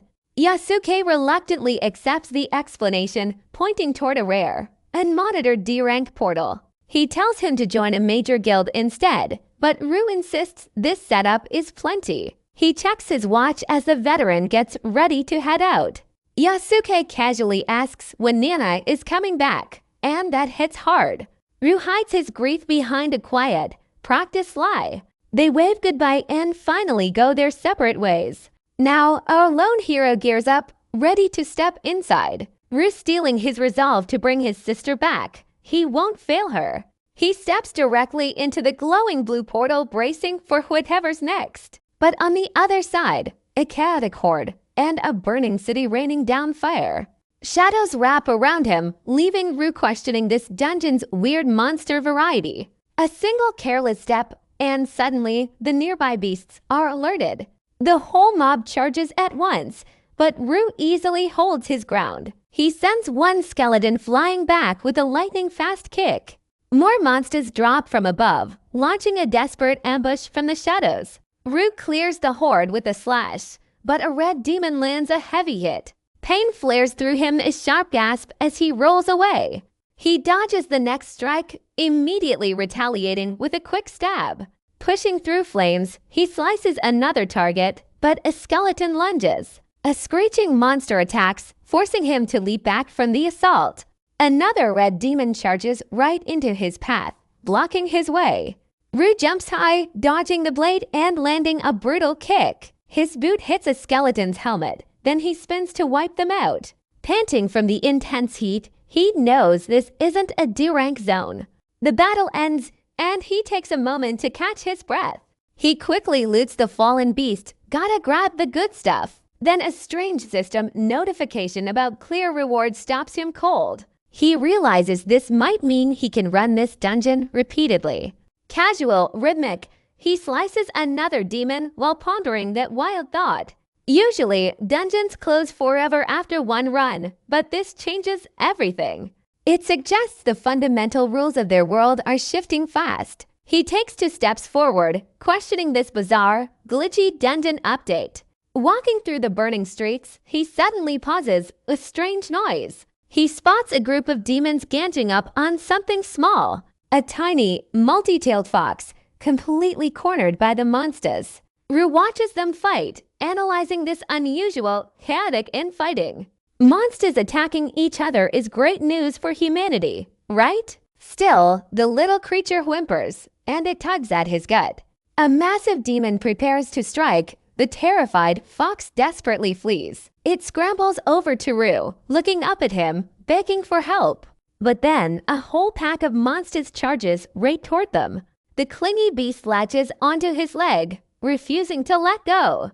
Ru yells at the creature to get off. He has no time for this. But he gets hit with the ultimate, teary-eyed guilt trip. He imagines a helpless girl begging for mercy, and it breaks him. Ru sighs in total defeat. He really can't say no to this. He turns, unleashing a fiery counterattack that wipes the horde away. To save his new companion, Rue picks up the tiny fox. He tosses the creature aside, hoping it runs off to safety. No luck, the persistent beast immediately follows him anyway. Walking deeper into the ruins, he spots a massive boss approaching. An armored warrior standing in a ring of fire, pure terror. The monster turns, glowing red eyes fixing on Rue, who gasps. The ground rumbles, he draws his sword, the fox running alongside. They charge straight at the opponent, blades clashing in the heat. Sparks fly as Rue trades lightning-fast blows with the armored skeleton boss. They lock blades in a desperate, grinding struggle for dominance. Suddenly, our boy lands a heavy kick, finally creating some space. The beast roars, unleashing razor-sharp claws, and Rue barely reacts in time. He dodges the lethal swipe, sliding backward across the dungeon floor. Eyes locked on the boss, he's analyzing those hidden weapons. The skeletal warrior rattles its bones. It knows what is coming. Still, Rue remains unfazed, charging right back into the fray. He blocks another heavy strike, anticipating the monster's next dirty trick. Gritting his teeth against the pressure, our boy fights for every inch. He struggles to push back, finally spotting a gap near its neck. He slams his blade down with all his might, but it holds. The monster is incredibly durable. How is a mere skeleton this tough? A sudden danger warning forces him to move before he can think. He leaps back just as bone spikes erupt, tearing through the ground. A glowing system notification pops up. The Skull King is in phase 2. Rue flashes back to Nana asking if dungeons are like video games. He told her that real monsters never hold back their power. She had just smiled, happy that he was staying safe out there. Back in the present, the fiery Skull King looms, sword already drawn. Rue barely dodges a massive sweeping strike, sliding low to survive. He avoids the next devastating blow, but something feels off. Rue notices a strange shift in its movement, a weakness in its neck. Realizing this phase to transformation actually made it slower, he charges. He sprints toward the towering boss, ducking a massive downward slash. He leaps high, landing a brutal kick right on its skull. But wait, bone spikes erupt instantly, catching our hero by surprise. He desperately deflects them, though one spike grazes his shoulder. The weakness was bait. The relentless monster charges through the flames. Rue swings his blade with precision, driving it toward the boss's neck. The blade strikes, but it barely chips the dense, ancient bone. Rue is completely stunned. The durability is just absurd. Before he can retreat, the skeletal boss morphs its very ribs. It counters, sending our battered hero flying backward across the dirt. He struggles to stand against this shape-shifting nightmare. He realizes his own ribs are broken, his chances are slipping away. The terrifying monster looms over him, ready to deliver the kill. Dodging one massive strike, Rue hesitates to use his trump card. He decides he can't afford to waste it just yet. Resolved to reclaim his sister's sword, Rue desperately clashes blades again. He gets sent sliding across the dirt, struggling to hold his ground. The towering monster looms closer, ready to end this for good. A heavy boot stomps him down as the beast prepares its final strike. Our hero is trapped under a cage of spikes, completely helpless now. But just then, the little fox leaps into action, biting the monster's bones. Head forcing the distracted boss to wildly swing its blade, though a sharp spike still clips the creature. Rue exploits the brave fox's distraction to charge forward, sliding low across the dirt, to dodge the boss's guard before leaping high for a desperate overhead strike, shattering the monster's skull in a blinding flash of light. Our exhausted hero gasps for air amidst the ashes as he gently thanks the whimpering creature for its loyalty. But a sudden fit of coughing interrupts his relief while a flashing system warning alerts him of his impending death, forcing him to realize the dungeon core still hasn't appeared. Wondering how many more deadly stages lie ahead, Rue stares down at the heavily injured little fox, kneeling to thank the creature for its help, gently reaching out to pet its head, though he admits he has no healing items left, only for the clever beast to chirp in understanding. reminding Rue that only high-rank monsters comprehend human speech. Suddenly, the fox points toward the boss remains, picking up a glowing bone from the pile, before happily eating it to instantly heal its wounds. Staring at the newly dropped white jade bone, he wonders if eating it will heal the creature, only to realize this beast can actually see his system, pointing directly to his own flashing death warning. That instantly sends the little fox into a panic. Suddenly, the clever creature dashed off into the flames, pausing to look back and chirp at him, prompting our hero to follow, leading them deeper into the burning, ruined city until they reach a dead end that leaves him completely baffled. This little fox spots a glowing green orb in a crack, quickly retrieving it to show our exhausted hero, who stares down at the mysterious object in shock, realizing this strange green stone holds immense power. As the cute beast happily offers him the prize, Rue activates the artifact to trigger its hidden function, confirming that this dungeon can indeed be farmed repeatedly, leaving him to wonder how the creature found it. He smiles warmly and offers his thanks before pressing the exit prompt to head back home. This clingy little fox refuses to let go, prompting Rue to ask if it wants to tag along, but his expression quickly darkens, with hesitation, explaining that dungeon monsters aren't allowed in the outside world. With a desperate whimper, the creature clings tighter as he warns it could die, looking up with the ultimate puppy dog eyes, which instantly triggers a wave of familiar guilt, reminding him of Nana, begging for just one more treat. Sighing in defeat, he reluctantly agrees to take the risk, and the overjoyed beast happily hitches a ride out. Rue taps the confirmation button on his screen, triggering a massive teleportation beam with a year-long cooldown, instantly warping them back to the peaceful city, where our battered hero collapses in absolute agony as the little fox rests gently on his chest, prompting him to desperately call Yasuke for a doctor, until a soft chirp from his lap catches his attention, realizing the monster.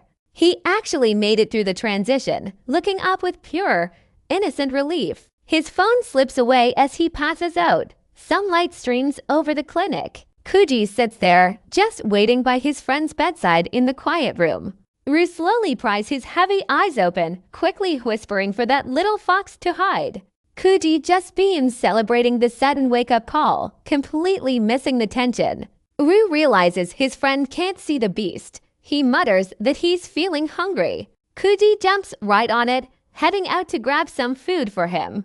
Now alone, our hero checks on his tiny companion, gently petting the fur. The little creature is happy, and as they plot their next move, Rue wonders, why would a beast like this follow him home? He decides to give it a name. He settles on Pi. The little thing is absolutely delighted by the choice. Kuji bursts back in, forcing Rue to act like everything is perfectly normal. His friend sets a tray down right on the invisible beast, causing pure panic. The poor creature is in a silent, painful scramble, but Kuji stays clueless. Completely oblivious to the chaos, he serves some hot soup to help Rue recover.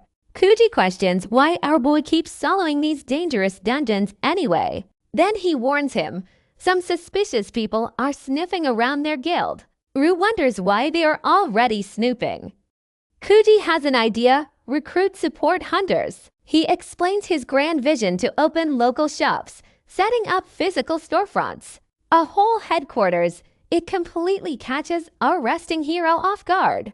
Kuji passionately explains he wants to expand their operations, and fast. He just wants to ease Rue's burden. Rue warmly encourages his friend's ambition. But then both boys hilariously admit they have zero business experience. Kuji stays eager, though already brainstorming their next big moves. Rue notes they lack the connections for info trading. Kuji suggests his brother, but the young hunter beats himself up for stalling, so Rue shifts to material sales. Established companies already monopolize that market, leaving them in a tough spot. They consider the thankless job placement industry, but Kuji dismisses it immediately. Rue points out the adventure essacation's hidden desperation. Listen to this. Everyone avoids this headache because the old world's job market is dead. Dungeon resources and advanced tech left ordinary workers without a livelihood. Unemployment rates skyrocketed, fueling massive public resentment everywhere. Rue questions if recruitment is even profitable, given the state of things. Still, desperate job seekers would gather at a moment's notice, right? Rue asks if his friend is truly ready for this. Kuji clenches his hands. Quiet determination. He resolves to give ordinary people a real reason to live. Kuji worries his grand dream sounds incredibly arrogant. Rue warmly reassures him that kind of selfless ambition is genuinely noble. The young hunter starts blushing at the sudden, sincere praise. Kuji gets incredibly flustered by the rare compliment. Rue tells him to go get some rest. But Kuji suddenly drops some massive, shocking news. The noble smiles, leaving the young hunter Koji blushing at the sudden, unexpected praise. He gets incredibly flustered by the rare compliment, and you can see him scrambling for words.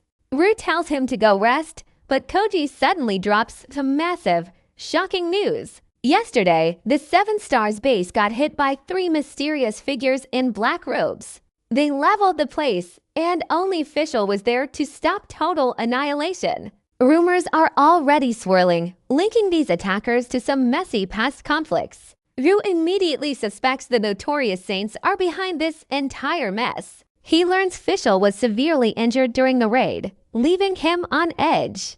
But checking his phone for public records turns up absolutely nothing. Kuji explains that the 7th star is humanity's ultimate hope, which really pushes Rue. He demands a dedicated intelligence department be set up right now. He wants full data on all international powers and dungeons, and he wants it fast. Kuji offers a secret informant, but Rue just isn't interested in that. He prefers working alone. He reminds his friend to handle his brother's suspicions first, which instantly sends the young hunter into a total panic. Later on, at a quiet training facility, our hero takes a quick water break with Pia. Suddenly, out of nowhere, a mysterious girl drops from the ceiling, casually mentioning she brought 18 of her friends.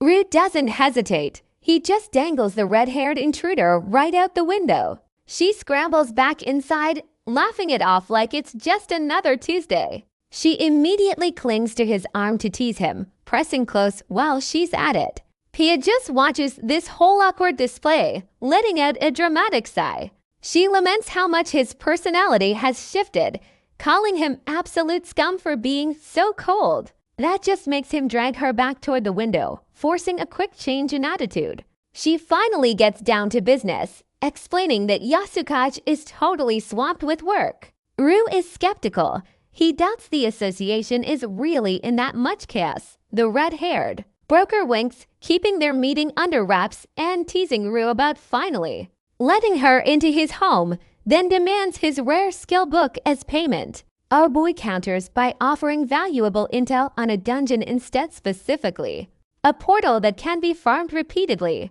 which leaves her completely stunned. She still pushes for more, so he drops the exact method to enter it, which instantly seals the deal on his terms. Rue pauses to plan his next move, asking Pia if they can bring others along. Rue explains that the repeatable dungeon holds up to 8 people, and he demands 1 rare skill book per person in exchange. The red-haired broker immediately calls it absolute robbery, but our boy just smiles confidently, promising they will make their investment back fast.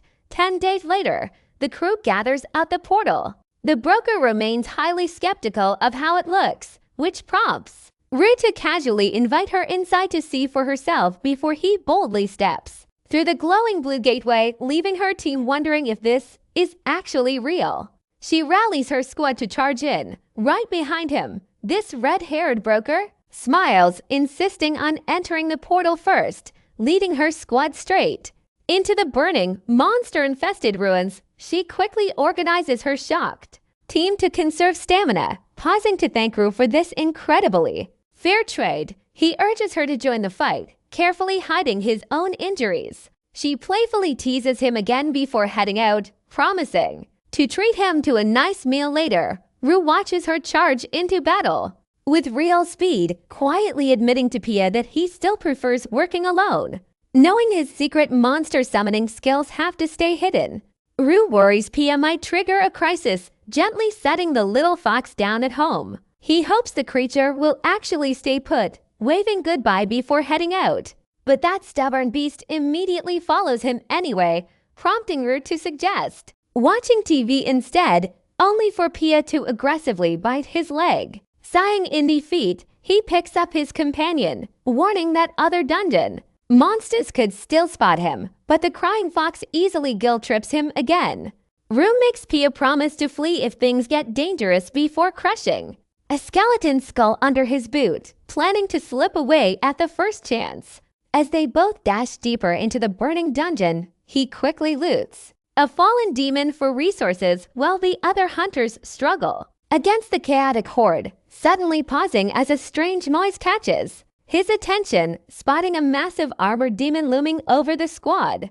Pia quickly runs back to warn him, hilariously acting out a tiny roar to describe the beast. Rue calls out to Pia, worried someone got hurt, realizing he warned her about the dungeon's dangers. He wonders why things went wrong during the third stage before. Deciding to ask her about it later, back in the safety of the city, our hero casually cooks with Pia by his side, prompting Kuji to watch him in complete disbelief, teasing Rue about looking surprisingly domestic in an apron. Rue dryly asks if guys cannot cook, while Kuji reveals he passed the dungeon info to his brother, while Pia hungrily eyes a plate of fried rice. G mentions his brother might already know about the dungeon, prompting Rue to ask him for a quick favor, but their quiet meal is suddenly cut short as a sudden knock on the door interrupts them, catching both of the boys completely off guard. Rue opens it to find a battered girl standing there, who immediately collapses onto the floor, begging for help, only to instantly start inhaling their food like a total maniac, leaving them to watch her bottomless appetite in absolute disbelief. Rue watches the girl stuff her face with food, only to realize she's still completely starving. He orders a massive delivery of meat before asking why she came all alone. She casually admits her friend set up the dramatic collapse, leaving the boys completely speechless at her honesty. Kuji dryly compares the scheme to insurance fraud, while Rue reminds her his house is not a restaurant. Still, he kindly invites her friend over for dinner, until a familiar face suddenly crashes through the window. Yasuke joins the table as Rue orders food, wishing he had arrived earlier to eat, before jokingly suggesting he might just become a freeloader.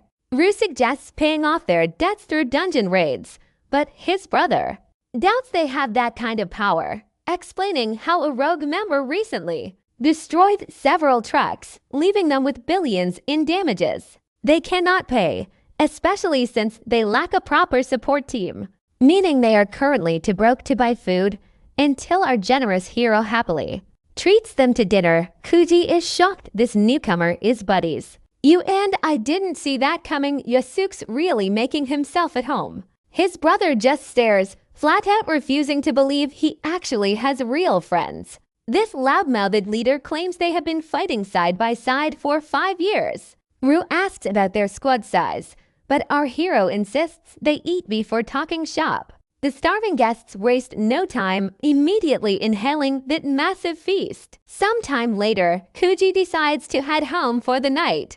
That leaves Rue to start talking business, hiring their entire squad. He learns they are drowning in debt and pretty desperate for any work. Rue makes it clear, though, he wants to avoid those troublesome S-rank dungeons.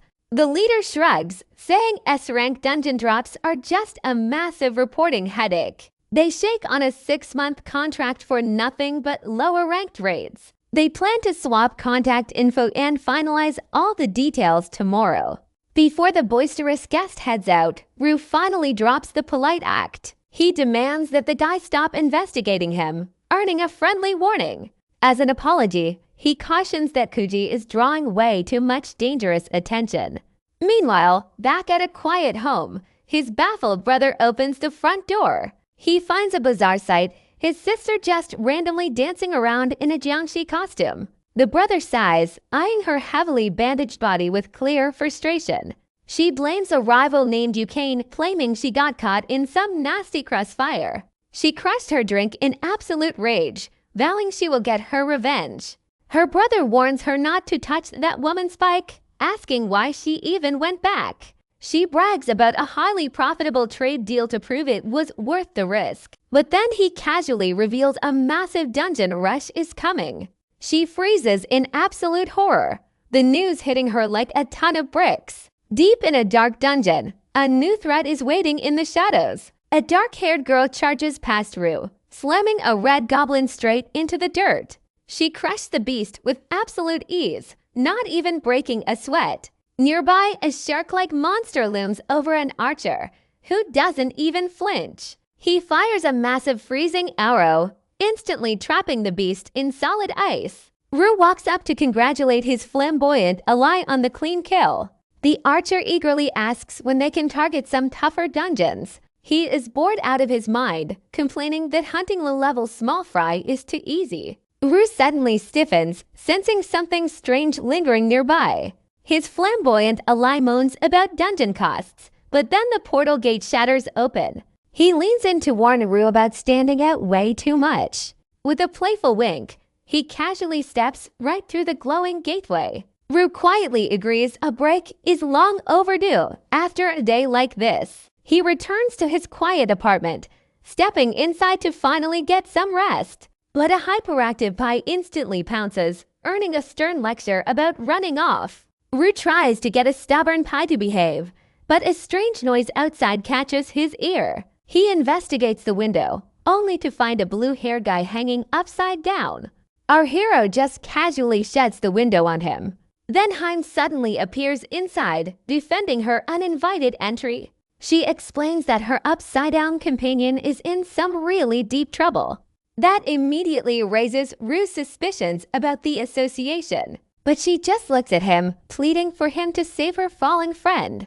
Rue leaves her scolding him for ignoring the front door and demands to know why he's being so blunt. She tries to swap the dungeon slot right then and there. Rue flatly rejects it, sticking to their deal, making her regret not selling him out sooner. That's when her partner reveals she actually already did. Rue's annoyed by the guy's dramatic entrance, while Im warns him about the association's growing suspicion. But Rue refuses to accept being betrayed so easily. Then Yu awkwardly steps inside to apologize for the window. He gets immediately roasted for his cheap excuses. Rue calls Yu out for testing his caution, as the smug informant warns him about playing it too safe. Yu complains about risking his own life. He explains how her recent raids suddenly spiked to S-rank difficulty. Rue is stunned by that massive jump. He admits the dungeon is just too valuable to ignore. Yu points out they simply cannot handle it. Our hero quietly weighs the immense risks. Suddenly, a violent tremor shakes the entire building. The group rushes to the window. An unstable portal tears open above the city. Terrified onlookers fall into an immediate panic as they realize the size of it. This monstrous gate could swallow the whole town. Guards desperately try to hold back the surging crowd. Then a crazed man breaks past the barrier. He shoves the guards aside in hysterical despair. A sudden surge of energy catches them off guard, blasting everyone backward with a violent shockwave. The portal expands to a catastrophic size. It triggers a chaotic stampede, and the crowd flees in pure terror. Hein notes that dungeons shouldn't expand after forming. Yu suggests the portal is still growing. He earns some incredibly judgmental stares as Rue warns him to stop triggering death flags. Then Haim physically chops him for being so reckless. While Yu whines about the harsh treatment, Haim warns they must prepare for the worst. Rue stares up at the swirling vortex, realizing a catastrophic dungeon descent is underway. Yu nervously hopes this portal is just a one-off, but Haim warns that the predicted dungeon rush is already starting today. Yu explains that a psychic predicted this non-stop chaos. Failing to stop it means the end of the world. He details how the association is deploying hunters across every city. Rue realizes they knew about this disaster all along. Haim watches him silently. Our hero casually turns around to head back home. Yu is stunned by his cold, indifferent reaction. Haim knows he's been distant ever since Nina passed away. Yu recalls Ru acting like a savage wolf to protect his sister. He played the harmless, sweet brother only when she was around. But her rise to stardom left him feeling completely useless. Haim quietly agrees that Nina was his entire world. That left him a lone wolf, refusing to trust anyone, though they hope he eventually finds his way. Back to work to avoid more drama, and the next day brings a much-needed, peaceful break. Our hero casually scrolls through a massive food menu, ordering 17 different dishes to his friend's absolute shock. Aryu scolds his guest for eating like they're broke, but he suddenly senses someone approaching their table as Kuji arrives. She is ready for some serious business, prompting the loud leader to order even more food, playfully teasing Aryu about having a secret. Double life, leaving our annoyed hero to reluctantly pay for the feast. Hyuji hands over a heavy bag as a down payment, prompting the leader to lay out his specific choices, demanding they reveal their goal or find a backer, which instantly makes her suspect a massive ripoff. Yukon's expression suddenly turns incredibly hostile, spotting her bitter rival approaching from behind, while the loud leader teases Ru about his greed. Yukon suddenly dashes past the startled boys, launching herself straight at the red-haired broker, who immediately leaps back to dodge the strike, triggering an intense, high-speed exchange of blows. They tear up the training grounds, sending massive shockwaves that force Kuji to duck, leaving the exhausted crew to watch their endless feud. This lad leader tries to justify the chaotic reunion, claiming he is a man of pure love and peace, while Ru watches the girls destroy the background in annoyance, waiting impatiently for their massive food delivery to arrive, deciding to finally get down to business. This leader realizes his main speaker is currently busy brawling, prompting him to suggest they start with introductions instead. As the scarred veteran introduces their guild, Dead Tomorrow, Ru politely greets his new business partners, though the table quickly devolves into petty bickering. This lad leader jokes about his own greatness before asking Ru about the upcoming dungeon rush, which has already triggered massive evacuation advisories everywhere. Forcing their broke squad to take any job, Ru demands they clear every nearby dungeon first, wanting them to get some serious practical training. The leader happily agrees to this for a price, dumping the rookie training duties onto his veteran ally, who eagerly prepares to test their new recruit, leaving the squad to help locate the targets. Ru offers to buy information above market rate, prompting the veteran to agree despite their lack of intel. And when asked about any other specific demands, our hero casually lets them keep all dungeon drops, leaving the blue-haired leader highly suspicious of his motives, though Ru simply offers him a chance to walk away, which the greedy broker quickly rejects. To secure the cash, Rikimichi insists on a formal contract to avoid past betrayals, so our boy reveals he already has one fully prepared, adding full medical and housing coverage to seal the deal. Rikimichi is absolutely thrilled by the generous contract. Just as a massive food delivery finally arrives, Kanatsu immediately she completely loses it when she sees the meat, and honestly, that brawl outside just stops dead. A moment of peace hits the dinner table, even if the red-haired broker keeps threatening her allies. Kanatsu bluntly tells them they have zero chance of winning, leaving the group to bicker over their meal. Kuji wonders if he needs to start training too, but Ru insists they focus on actual combat. Just then, Ru gets an urgent phone call. He tells his guest Fischl is on her way. Meanwhile, inside a high-ranked dungeon, things are going off the rails. Rikimichi complains about his hyperactive teammates spinning around.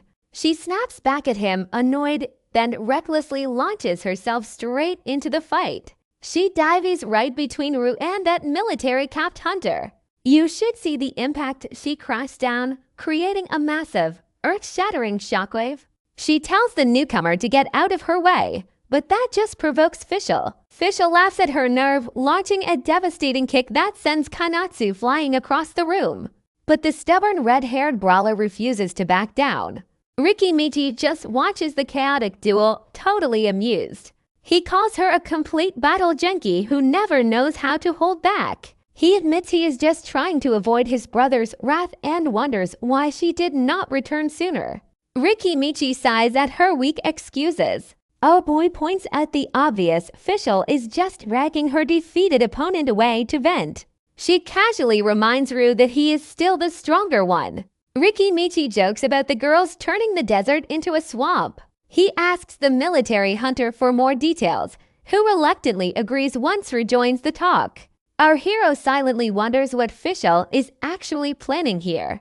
The blonde hunter reveals the association with the upcoming rush from everyone. That raises major red flags. Sounds like some serious internal infighting at headquarters. Rue asks if this is tied to the upcoming tournament selections. Apparently, those games matter way more to the elites than actually saving lives. Everything comes down to who controls the highly profitable dungeon rights. Rue realizes the association's greed makes perfect sense now. The military hunter complains about headquarters using the crisis for rookie training. Kuji asks about these mysterious dungeon management rights. Their ally explains the massive global resources at stake here. Kuji impatiently demands he gets to the point. Suddenly, the exhausted red-haired broker loses her balance and crashes straight into Kuji. Their allies watch the scene, totally amused, teasing her for being a total goddess of destruction. Rue explains that high-ranked dungeons are becoming incredibly rare. He warns that if they fail the tournament, they lose those rights for good. Kuji realizes this whole system is just a greedy pretext. The military hunter explains the association only cares about profit. He bluntly asks Rue if he plans on hiding forever. He admits he has spent days questioning his own ideals. That triggers a quiet memory, Rue returning home. He gently pats Pig on the head to comfort him. He speaks softly, explaining what comes next. He questions their ideals, which triggers a quiet memory of Rue returning home. She gently pats Pig on the head to comfort him while softly explaining the truth. He has to leave his companion behind, stepping out the door while the little fox whines, recalling how Nana wanted to erase dungeons from this world, though his ally warns him not to weaponize her memory. Left with no choice, Rue is determined to fulfill her dream at any cost. Red portals tear open across the city sky as Rue casually walks up to his waiting squad, leading them out to face the impending dungeon rush. Meanwhile, massive portals expand over a helpless town, catching a clueless little girl completely off guard. She points at the glowing anomaly in confusion just as a bloodthirsty werewolf monster suddenly emerges, sending a nearby bystander scrambling back in terror, only to realize an entire army is marching behind it, forcing him to run for his life in absolute despair. This terrified bystander screams in sheer panic, but Rue swiftly slices through the chaos, standing calmly over a pile of defeated goblins. Riki Michi watches him incomplete, praising our hero's insane natural talent before they spot a majestic beast below, a glowing white stag with mystical blue antlers. His ally offers to help him fight, reminding Rue they are teammates in this together. Before happily leaping down to join the battle, Rue calculates the massive profit of harvesting clustered dungeons, realizing the high risks are totally worth the reward. But the scene shifts to their cars, parked at dusk, where Kuji suddenly notices our hero, looking highly distracted, prompting Rue to stare up at the glowing skyline, spotting two desperate men standing on a rooftop edge. Kuji points out they look ready to jump, wondering why anyone would fear dungeons. That cannot hurt them, which earns him a completely baffled look from Rue Michi. Before Rue explains that losing your safe haven breeds absolute terror, Kumichi explains how dungeons suddenly swallow up innocent people, leaving victims trapped in a constant state of pure fear, warning Kuji that the psychological trauma is the real killer, until Kanatsu impatiently yells at them to stop babbling, prompting Ru to suddenly propose a split-up strategy, ordering Kozami to optimize their rear guard immediately, which their floral-shirted ally accepts solely for the paycheck. Looking out over the eerie, abandoned city streets, Rumichi casually waves goodbye before stepping into his portal, leaving Kozami to confidently head into his own solo raid. Our hero steps onto the glowing dungeon floor, finding himself in a dark, misty forest where a pack of goblins quickly surrounds him, but he easily dodges their coordinated ambush, slicing down his first target with absolute precision, only for more beasts to swarm from the trees, making him suspect a boss is directing them, so he casually tosses an explosive canister forward, engulfing the entire pack in a massive inferno, which saves him a ton of physical energy, slicing through the burning monsters without flame. Resistant gear, our hero stands victorious over the defeated pack, prompting Ru to smirk as he senses his target. A massive pink light suddenly illuminates the forest as a mysterious portal tears open the night sky, revealing a powerful, long-haired elf stepping into reality who smiles. He stares up at this strange human world, eyes gleaming with pure malice. Just imagine the fun he'll have with his new prey. He summons massive ice spikes that rip through the forest. Suddenly, a giant red-eyed ape swings a tree trunk at Ru, but he effortlessly leaps off the weapon. Midair, he raises his glowing red blade to deliver a brutal counter. He slices deep into the monster's flesh with surgical precision, sliding down its back to carve a massive gash. The beast roars in agony while Ru leaps back, landing gracefully on a branch to calmly assess the situation. It's got boosted strength, sure, but the speed is pathetic. As the furious ape lunges for another strike, our hero stays calm. He wants more data before ending this. Ru delivers a swift, decisive slash that sends the giant beast crashing down, its massive body dissolving into digital pixels. He's left with a bizarre fake evolution heart. Meanwhile, Rikimichi yawns, exhausted, as he steps through a glowing portal. Kuji silently stews, still thinking about his brother's constant nagging. The leader offers a cryptic warning, leaving Kuji alone to wonder what it meant right as a sinister ambush kicks off in the streets. Below, a scarred thug demands an update on the target, grinning wickedly at the thought of breaking a hero. Kuji hides in a dark alley, desperately trying to keep a terrified little girl quiet, but the ruthless gang corners them anyway. They land a brutal, heavy punch on his face. He shields her, taking kick after kick until a sudden noise catches one thug off guard. They scan the dark alley completely, unaware their doom is standing right there. A sudden shockwave blasts their leader backward, leaving the lackeys frozen.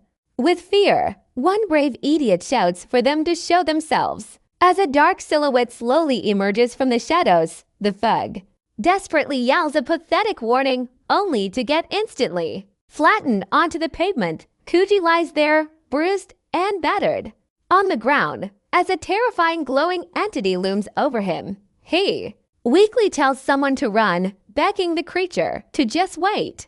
The brave girl tries to shield her injured brother from the elf monster, offering herself up to protect him. That only brings a twisted, sinister grin to the creature's face. He knocks her out with one single cold strike, then casually drags her away into the night. Back at the hospital, Ru stands quietly beside Kuji's bed, waiting for his heavily bandaged friend to wake. He reveals that another ally actually saved his life. Ru asks if he plans on keeping this disaster a secret, demanding to know exactly what went down. Kuji explains he heard some suspicious screaming, found a gang trying to sell a captured girl, and recklessly snatched her to run. His body just moved on pure instinct. He admits he never expected that monster to hunt them down. Ru offers. Ru ships the boy off to Kaioken base, dead set on making him stronger. He offers him a clean way out, but the injured kid just flashes a smile. Touched by his friend's worrying, he asks playfully, "Did you really think I'd be mad?" Checking his phone outside the hospital room, Rue keeps it real with his buddy. Just focus on healing up, he tells him no need to carry that guilt around. He turns to leave for some urgent business, but Kuji stops him cold. He asks about that girl he tried to save, only to get some grim news. She was already gone by the time help arrived. Rue steps out into the hall. His ally in the loud floral shirt is waiting, jokingly asking for hush money. Rue ignores the act, pressing him on the investigation he actually requested. Kazami hands over a video file from the alleyway, sighing as he explains. Only one camera was working, and it only caught them walking in. The targets just blink in and out of existence, Kazami adds, frustrated. He spent a fortune just to find that one angle. They watched the footage. The gang was totally wiped out. Rue stands there, stunned by the carnage. You need terrifying strength to embed people into walls like that.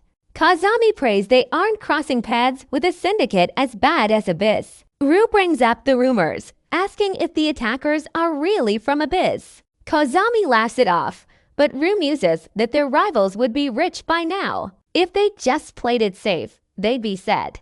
But Kazami has other ideas. He starts teasing Rue about their past, and our boy shuts it down instantly. He brings the focus right back to their massive, looming debt. Kazami shakes his head, Abyss his way to smart to hire loud-mouthed fools. Rue just shrugs and heads off to clear another dungeon. Kazami watches him go, marveling at that insane work ethic. Meanwhile, Kanatsu is locked in a desperate fight with a swift C-rank boss. She barely dodges the heavy hits as a giant robot crashes into the fray. Kazami complains about the overtime, but Rue is already tearing apart a scorpion. He dismantles the monster easily while the rest of the team mops up the room. They're tearing through lizard men in a B-rank dungeon. Somewhere else, an elite duo slices through an S-rank castle with ease. Their speed is terrifying, just pure, surgical efficiency. Their quiet companion watches the carnage without even lifting a finger. Tanky, the elite hunter, smiles. This dungeon rush was a total breeze. Her silent partner just nods, coolly agreeing with her take. Below them, they spot a lone warrior moving through the shadows. She calls him a legendary child of fortune, watching him from above. The scene shifts to a quiet evening until screams echo down a dark hallway. A pair of rookies is pushing their training to the absolute limit. Someone asks if he wants to watch, but Rue turns to leave, declining. He finds his ally living large in luxury, claiming he is living for today. Rue dryly roasts him over his massive debt. Then he violently kicks him for ignoring his own injuries. The guy hilariously claims he was just smelling the air, then invites Rue in. Our hero ignores the nonsense and starts grilling him about his recent dungeon. They're nursing injuries, still wondering how a simple C-rank raid went so south. Yukon pushes for the story, and Rue Kumichi eventually drops a bombshell about a mysterious child of fortune. Nizumu reveals that these special warriors are actually resurrected human corpses. He asks Rue if he even knows what happens to dungeon victims. The truth hits hard. They turn into the very monsters they were fighting. Their souls get trapped, twisted by these brutal dungeon rules. Rue wonders why he's sharing this classified intel, while Rue quietly questions how Nizumu learned these dark secrets. Nizumu explains that monsters hold the key to the dungeon, meaning their numbers are finite. Because they were once human, the whole place collapses once the core is destroyed. But the sheer volume of portals makes the math look highly suspicious. Nizumu clarifies that not all monsters actually originate from their world. Rue is left completely stunned by this sudden revelation. Yukon quickly scolds him, telling him to stop rambling off topic. Nizumu ignores her, explaining that some dead humans resurrect as humanoid monsters. These things boast power 10 times greater than average dungeon bosses. Rue jumps in, asking if his sister is one of them. Nizumu notes that these creatures are feared by both sides. Humans see them as dangerous beasts, while actual monsters view them as delicious prey. Our hero wonders if they start out weak, while Rue ponders how these resurrected warriors even survive. Nizumu pauses, letting a heavy question hang in the air. Yukon cuts in, asking what he'd do if he finally met Nana. Rue is left completely stunned by the direct implication. Yukon pushes harder, asking if his sister became a child of fortune. Now watch this, the moment reality sets in for him. Rue freezes in shock at the terrifying possibility. His allies quickly tease him just to break the heavy tension. Our serious hero ignores the jokes and demands a real explanation. Nozumu gives him a cold warning. Kill her immediately. Rue questions if her status as a monster is the only reason why. Nozumu explains that children of fortune are completely different from normal monsters. A tense Rue asks what happened to the ones they found. They turned hostile and had to be eliminated. Rue asks what makes them so unique. Nozumu reveals they only grow stronger through one grim method, sacrificing countless human lives to fuel their dark evolution. Meanwhile, a young hunter frantically searches the base for his allies. He asks Nozumu if Rue has returned yet. He gets teased immediately for his sudden lack of composure. The veteran casually asks where he thinks their friend went. Koji stands there looking incredibly nervous. He questions why Nozumu is suddenly snapping a photo. He panics when he realizes his brother is about to get the picture. Nozumu teases him about needing to train harder. They both agree that Rue is actually kind, but Nozumu tries to scam him for dinner anyway. As a bizarre family group chat derails everything, Rue wanders the empty city streets, wondering why his friend is so greedy. His ally refuses to leave. Rue listens as the man explains the cold reality. Money is tight, and evacuation just isn't possible. It hits hard. He has to pause his dungeon raids to look after his wife. Our hero doesn't hesitate. He offers every bit of support he has. That's when a strange blonde kid wanders into their path, muttering to himself. He stands there, dead silent, before suddenly face-planting right in front of them. Meanwhile, massive portals tear open above a nearby village.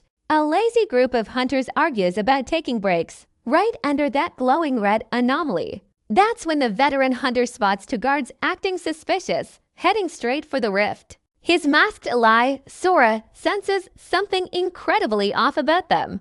One guard glances back, flashing a wicked, shady smirk that sets the veteran's teeth on edge. Instinct screaming, he immediately orders Sora to intercept them before they disappear. She doesn't wait. The agile girl takes off in a desperate sprint. But the targets are faster. They slip right through the blue rift, leaving her grabbing at nothing. The portal seals shut in an instant. Her allies rush over, completely lost. The veteran just sighs, one step too late. He realizes they missed a child of fortune. His squad is stunned. Why are these kids showing up everywhere? They reluctantly admit that saving them is impossible, and their leader grimly agrees. The weight of it triggers a painful, distant memory of a brutal betrayal. Suddenly, headquarters calls. It's urgent. The legendary 7 stars are being summoned. He orders his squad to handle the remaining B-rank dungeons, but he flatly rejects Sora's plea to join the S-rank team. He explains the grim sacrifice required for a child of fortune to climb the ranks. As Sora watches the spot where the target vanished, she can't shake a terrible, sinking feeling. Why call the 7 stars now? She learns a participant was just sacrificed in a dungeon. 3 top hunters recommended the exact same replacement. They named Anna's brother, Rue, as the prime candidate. Meanwhile, a sleek white car tears through the city streets. The smug passenger mocks his driver for that past defeat against Nana. The driver just glares, wickedly plotting revenge right over her grave. His passenger laughs it off, then asks why they're pushing Rue into the line of fire. Even the elite 7 stars approved the move. The passenger mocks them for trusting their shady boss. Nana left behind a rare, dangerous heirloom, and the driver wants it for himself. Suddenly, he realizes he's being recorded. His ally demands to know his source. The passenger starts sweating. Panic is setting in. Fischl delivers a chilling warning, and the driver quickly plays dumb to dodge the heat. He has to know, why do they value her so much? Before questioning why they are pushing Ryu into danger, since even the elite struggled. 7 stars approved the move, though his ally just laughs at trusting their shady leadership. The boss reveals Nana left a dangerous, rare heirloom behind when she vanished, which the driver likely wants to steal for himself. Suddenly, he realizes the trap. He's being secretly recorded, and his ally demands to know his secret source. It leaves the talkative passenger sweating in pure panic, but Fischl stays sharp. Fischl delivers a chilling warning to his driver, who quickly plays dumb to avoid trouble. He demands to know exactly why they value Ruth so highly and why he's really here. They speed down the highway until Fischl suddenly spots someone. It is Rue, standing near a mysterious blonde kid gulping down water. Rue's ally notices the kid's strange clothes, then gets blasted.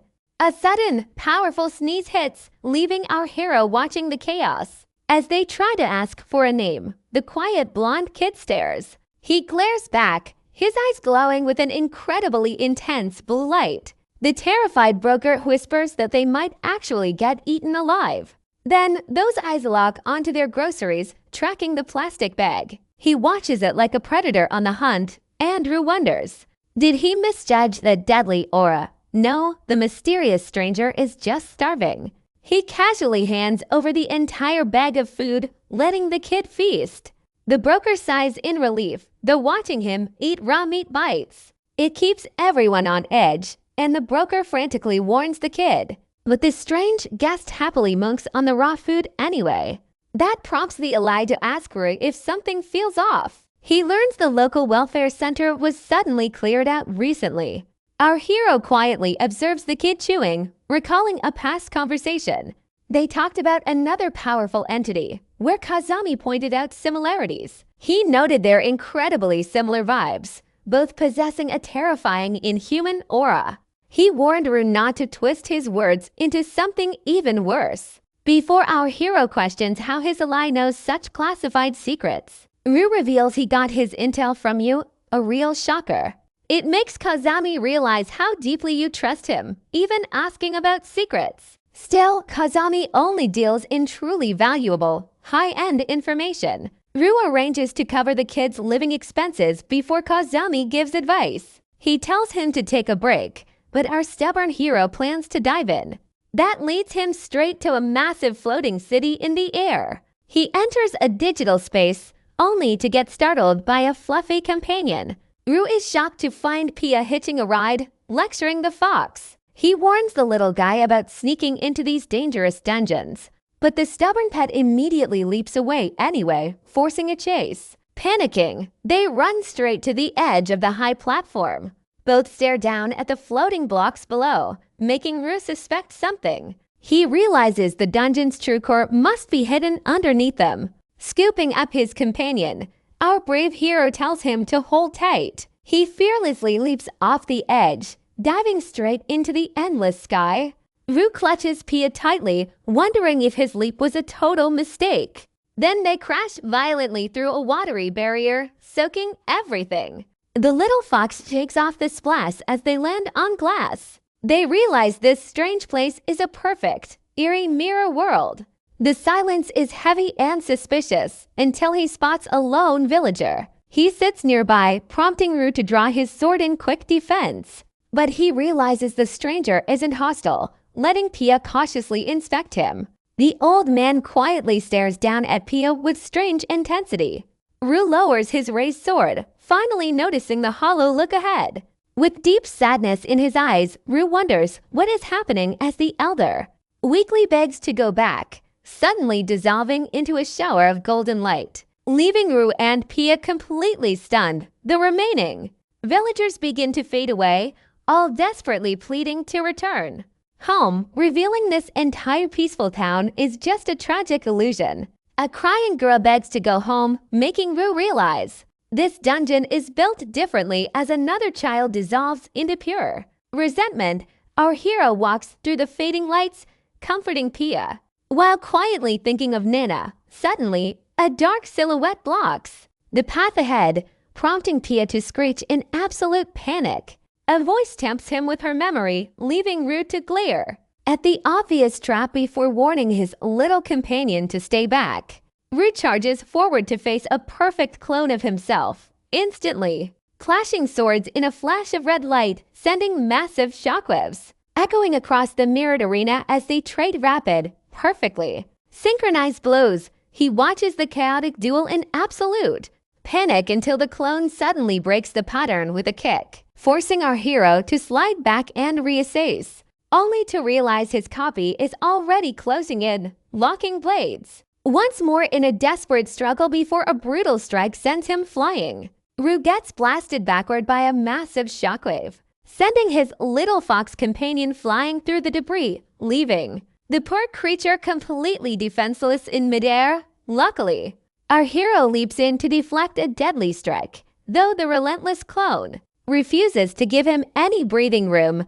hooping up Pia to keep him out of harm's way. This confused pet suddenly balances right on his sword blade, prompting Ru to stare in absolute bewilderment at the bizarre sight, before realizing this mirror dungeon is duplicating his exact movements. As he looks up to see his clone mirroring him perfectly, Ru holds his panicked little fox companion tightly, who continues to wail in absolute terror, clinging desperately to our hero for safety, prompting Ru to gently soothe the frightened creature. Suddenly, the clone's weapon clatters to the floor as the copy surprisingly cradles Pia with warmth, showing a gentle side nobody expected. It makes Ru realize the clone refused to hurt Pia, before the duplicate slowly dissolves into golden light, leaving only a glowing core behind on the ground. Ru stares down at the glowing yellow orb left behind, picking up the mysterious crystal from the pile of dust, only for his system screen to identify the rare loot, explaining it grants speech to non-human life forms. Our hero offers the crystal to Pia, who eagerly gulps down the glowing item in one bite, but the sudden magical transition completely panics the little fox, leaving Ru to suddenly hear actual words as Pia celebrates being able to talk to his big brother, even if our dry hero immediately rejects the new nickname. Ru brushes off his little companion's questions, prompting Pia. He rushes ahead, smashing the core and shattering that crystal to finally open the portal home. Later, Ru checks online, but he finds absolutely zero info anywhere. Meanwhile, his fluffy pet is just chilling, not a single care in the world. Stepping out for a late-night call, our hero brushes off some complaints about the hour. He quickly spills everything that went down inside the mirror world, only to learn the association has zero official records of the place. It seems that dungeon just manifested Ru's deepest, darkest desires. It turns out these dungeons conjure a person's core obsession as a guardian, targeting human cravings to create an equally powerful copy of the fighter, which means the only real way to win is to surpass that obsession. Honestly, that sounds like the only path to victory. Ru asks if there is any other way. Since letting go of a deep obsession is nearly impossible, he's desperate for an alternative. His ally teases him for stuttering over the grim news, leaving Ru to clench his fist. Silent frustration builds until she reveals a costly loophole involving powerful outside help.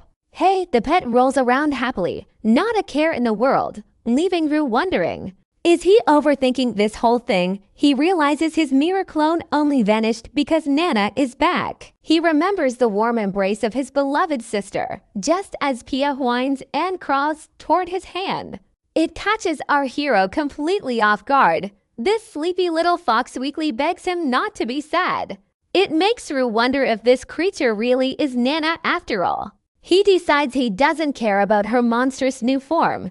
The story jumps forward 10 days. Kazami and Kanatsu arrive at the meeting, marveling at Ru's incredibly fancy new office. Ru points out they are early, leading Kazami to joke about getting paid. As Kanatsu sits on the couch, Ru immediately notices her pretty tense demeanor. He learns she was stabbed by a temporary ally.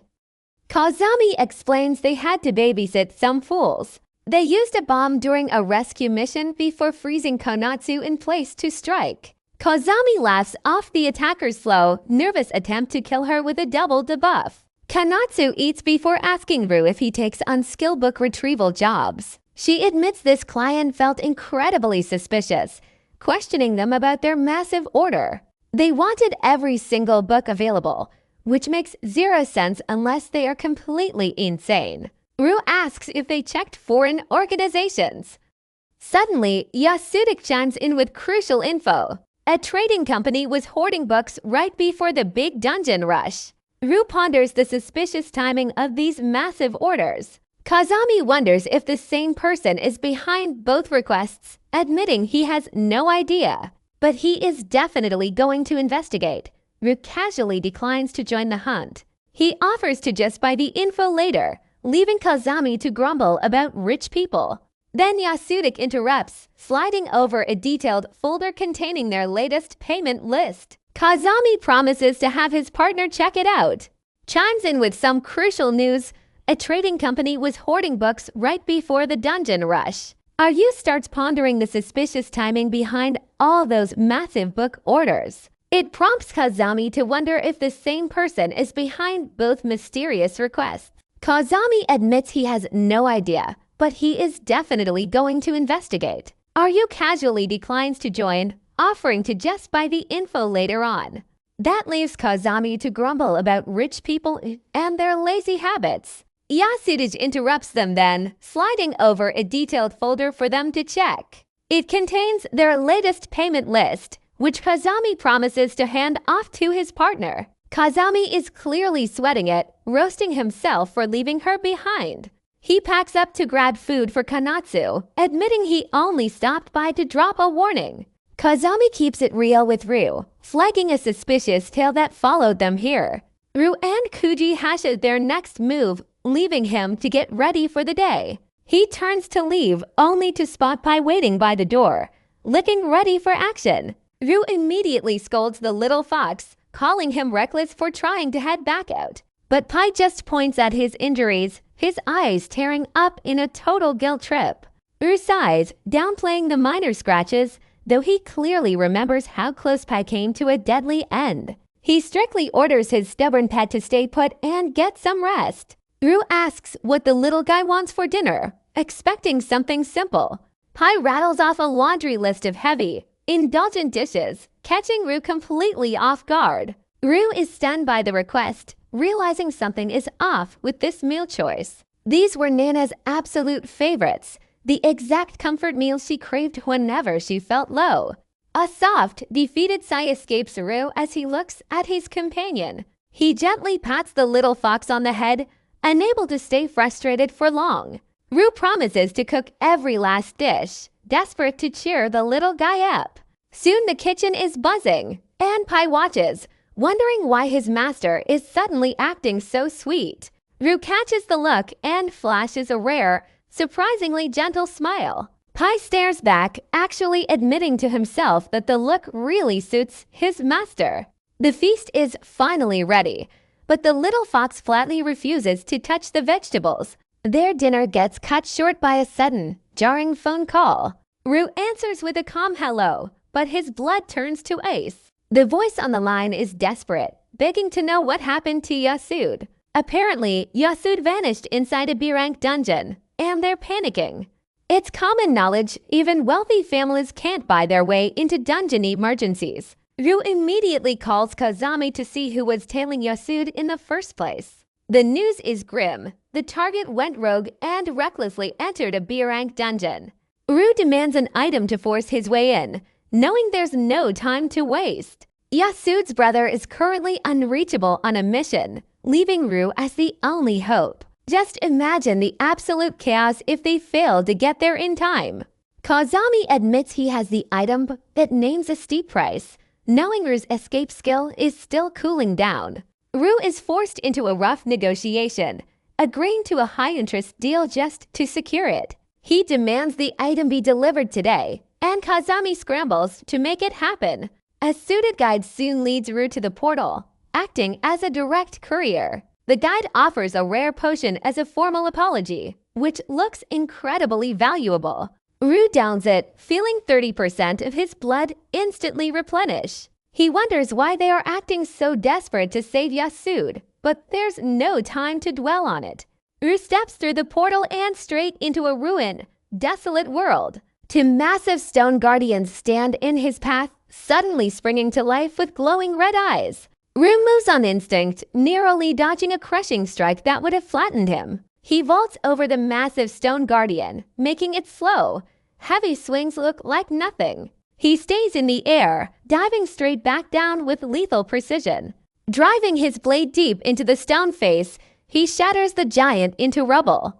Rue stands in the wreckage, wondering why these Birang monsters feel so weak. Then he looks up, and a strange red moon glowing above sends a chill down his spine. He leaps forward, blood spraying across the floor in a red mist. He lands, scanning the area, only to find a badly wounded hunter collapsed. Rue gasps, looking ahead at the path. He stops dead.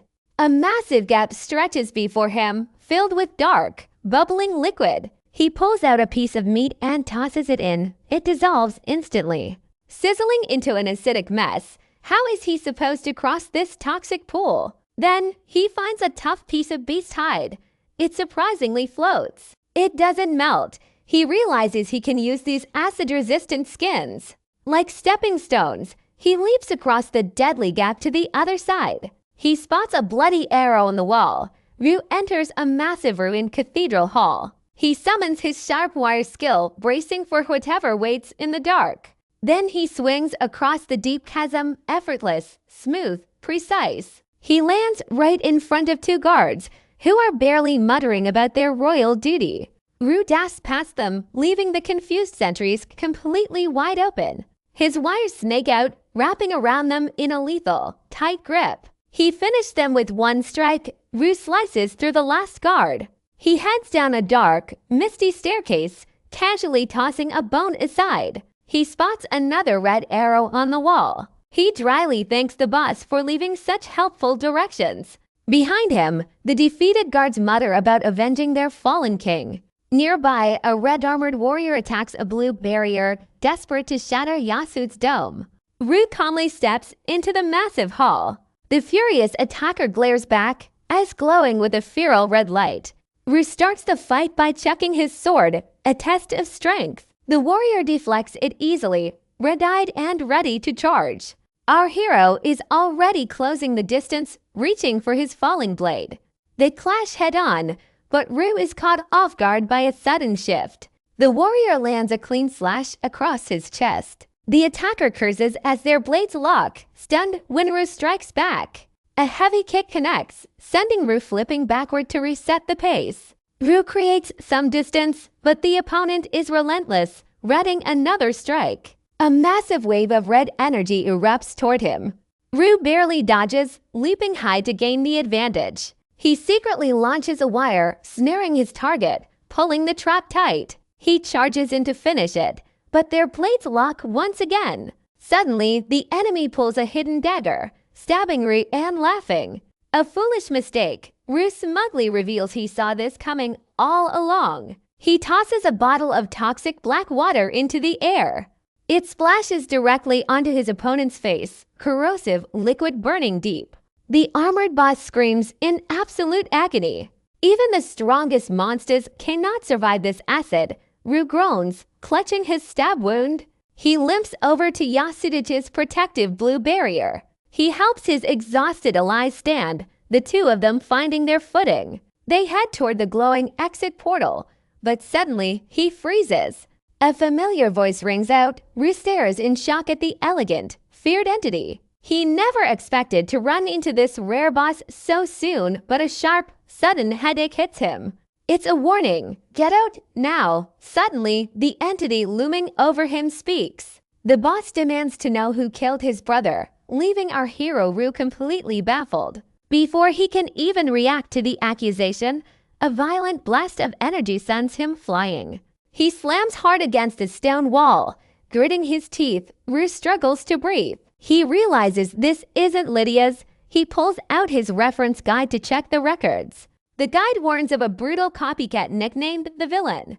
It states that anyone harming Lydia's is instantly targeted by this monster. Once Lydia's dies 3 times, the villain goes on a rampage. He starts slaughtering random explorers all across the high-ranked dungeons. It keeps going until his own rebirth. Rue wonders if they are actually identical twins. He never even touched Lydia's in the first place.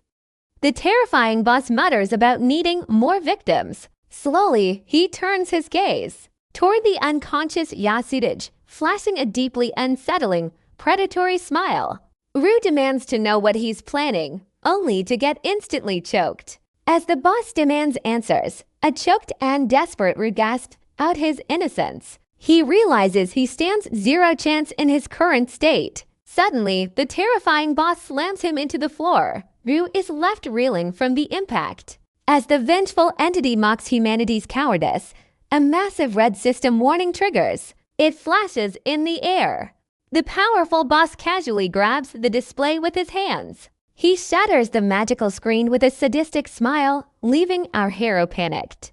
Rue forces himself back up, launching a desperate kick. He tries to stop the monster's rampage, but his desperate counterattack fails. He crashes back down, coughing up blood as more system warnings flash. The boss offers a suspicious contract. It's for his survival, but Rue remembers it's actually a deadly trap. But the fickle monster changes his mind anyway, unleashing a devastating blast of dark energy. Rue tries to raise his sword in defense, only to realize his body is completely paralyzed. Pia suddenly leaps in to block the strike. Rue watches in absolute panic. He stares in horror as Pei leaps forward, catching the powerful boss completely off guard. The villain instantly snares the little fox in green magic. Rue screams for his release while the villain ponders the creature's strange identity. Rue is left desperately searching for a way out. He decides to play his final, risky card, unleashing a blinding burst of golden energy. A massive glowing entity suddenly manifests. It leaves the shock boss completely frozen in disbelief. The terrifying boss stalls in absolute shock as Lydia's suddenly appears. He stares blankly at his long-lost brother in total disbelief. His brother playfully waves a hand to snap him out of his daze. He smiles warmly at this unexpected reunion. While trying to recall the last time they were together, Dylan lets out a soft, genuine smile of relief. Before Lydia's suddenly lunges forward, he pulls him into a tight embrace, ignoring the dangerous dark energy swirling around them. The once ruthless boss is left completely speechless. He hugs his brother back, a century of painful distance finally gone. Our hero watches this reunion from a distance, barely hanging on. His injuries are getting worse by the second. Then, the gentle brother looks down, sternly telling his sibling to stop harming humans. Surprisingly, the terrifying boss actually agrees to help. He holds up a glowing book, showing his deep gratitude. A warm green light washes over the injured hunters. Rue watches as his own severe wounds vanish instantly. Our hero offers thanks, then curiously asks a dangerous question. Why not just stay together? Rue wonders what could possibly keep brothers this powerful apart. The villain snaps, a deadly warning in his eyes, but Lydia's quickly steps in to cool things down. He explains that a past incident forced them into separate dungeons. Rue pushes for the cause, only to get another cold, polite warning. Drop it, the look says. Rue is left wondering what force could control them. The villain is already losing patience with the idle chatter. He calls Rue a useless fool for wasting such a treasure. Then, he just snatches the system screen right out of Rue's hands. The villain inspects the floating display with a smirk. He reads Rue's pathetic plea for help with absolute amusement. Our hero cringes, staring at his own desperate, exposed message. The tension breaks when Pia coughs, spitting up dark blood. His condition is spiraling downward fast. Lydia's admits his magic is being rejected. Human medicine won't save the little fox either. Rue is left desperate. He begs for time, so Lydia seals Pia in a 7-day stasis. Then he turns to his brother for help. Rue flatly refuses to beg. He knows this hostile boss would never help him anyway. Still, the boss understands the need to protect a loved one. Rue prepares to leave with Pia, but Lydia urges his brother to act. The villain turns, demanding Rue choose his next move now. Our hero is stunned by the sudden, unexpected offer. The arrogant boss mocks his hesitation, but Lydia's tells him to cut it out. Game's over. Rue feels a sudden, sharp glimmer of hope for Pia. The villain offers a choice, but Lydia's tells him to stop stalling. After hundreds of years, they finally have their moment.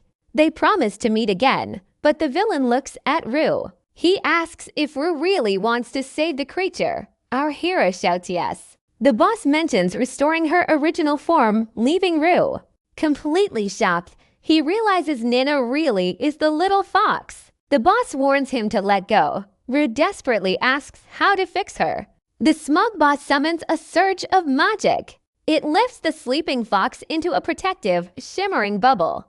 Ellen taps her forehead to inspect the soul hidden inside. Strange energy flares, uncovering a bizarre anomaly that totally defies dungeon rules. Dead humans usually vanish or turn into monsters, but not here. This leaves Pei trapped as a completely unique, hybrid existence. The boss hints that a supreme dungeon entity triggered this transformation.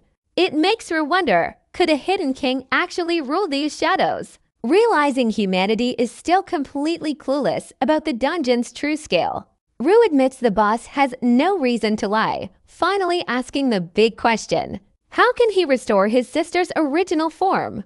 The smug elf presents a brutal choice, really testing our hero's resolve. With a sinister grin, he asks if Rue truly has what it takes. Rue accepts without a single hesitation, even after Lydia warns him. A coin flip is all he gets, but Rue accepts the risk anyway. He gently cradles his sleeping pet, offering thanks to the reunited brothers. Before shattering the crystal, Lydia begins to dissolve into brilliant golden light. He smiles warmly. His temporary time is finally running out. Leaving his devastated brother behind, the light fades deep in the dungeon. Back in the bustling human city, Rue readies his blade with grim determination. He recalls the ritual to save his sister's soul, despite the heavy price. It could drain him dry, but he is fully prepared to gamble it all. 5 grueling days later, he is still pushing through. He absolutely refuses to give up on her return. Late at night, Nozomu frantically calls Rue after days of total silence. He hears how incredibly weak and exhausted his friend sounds. Rue just tells him to stay away before hanging up, ritual draining his life. 10 days gone, and suddenly a strange sound from the hallway catches him.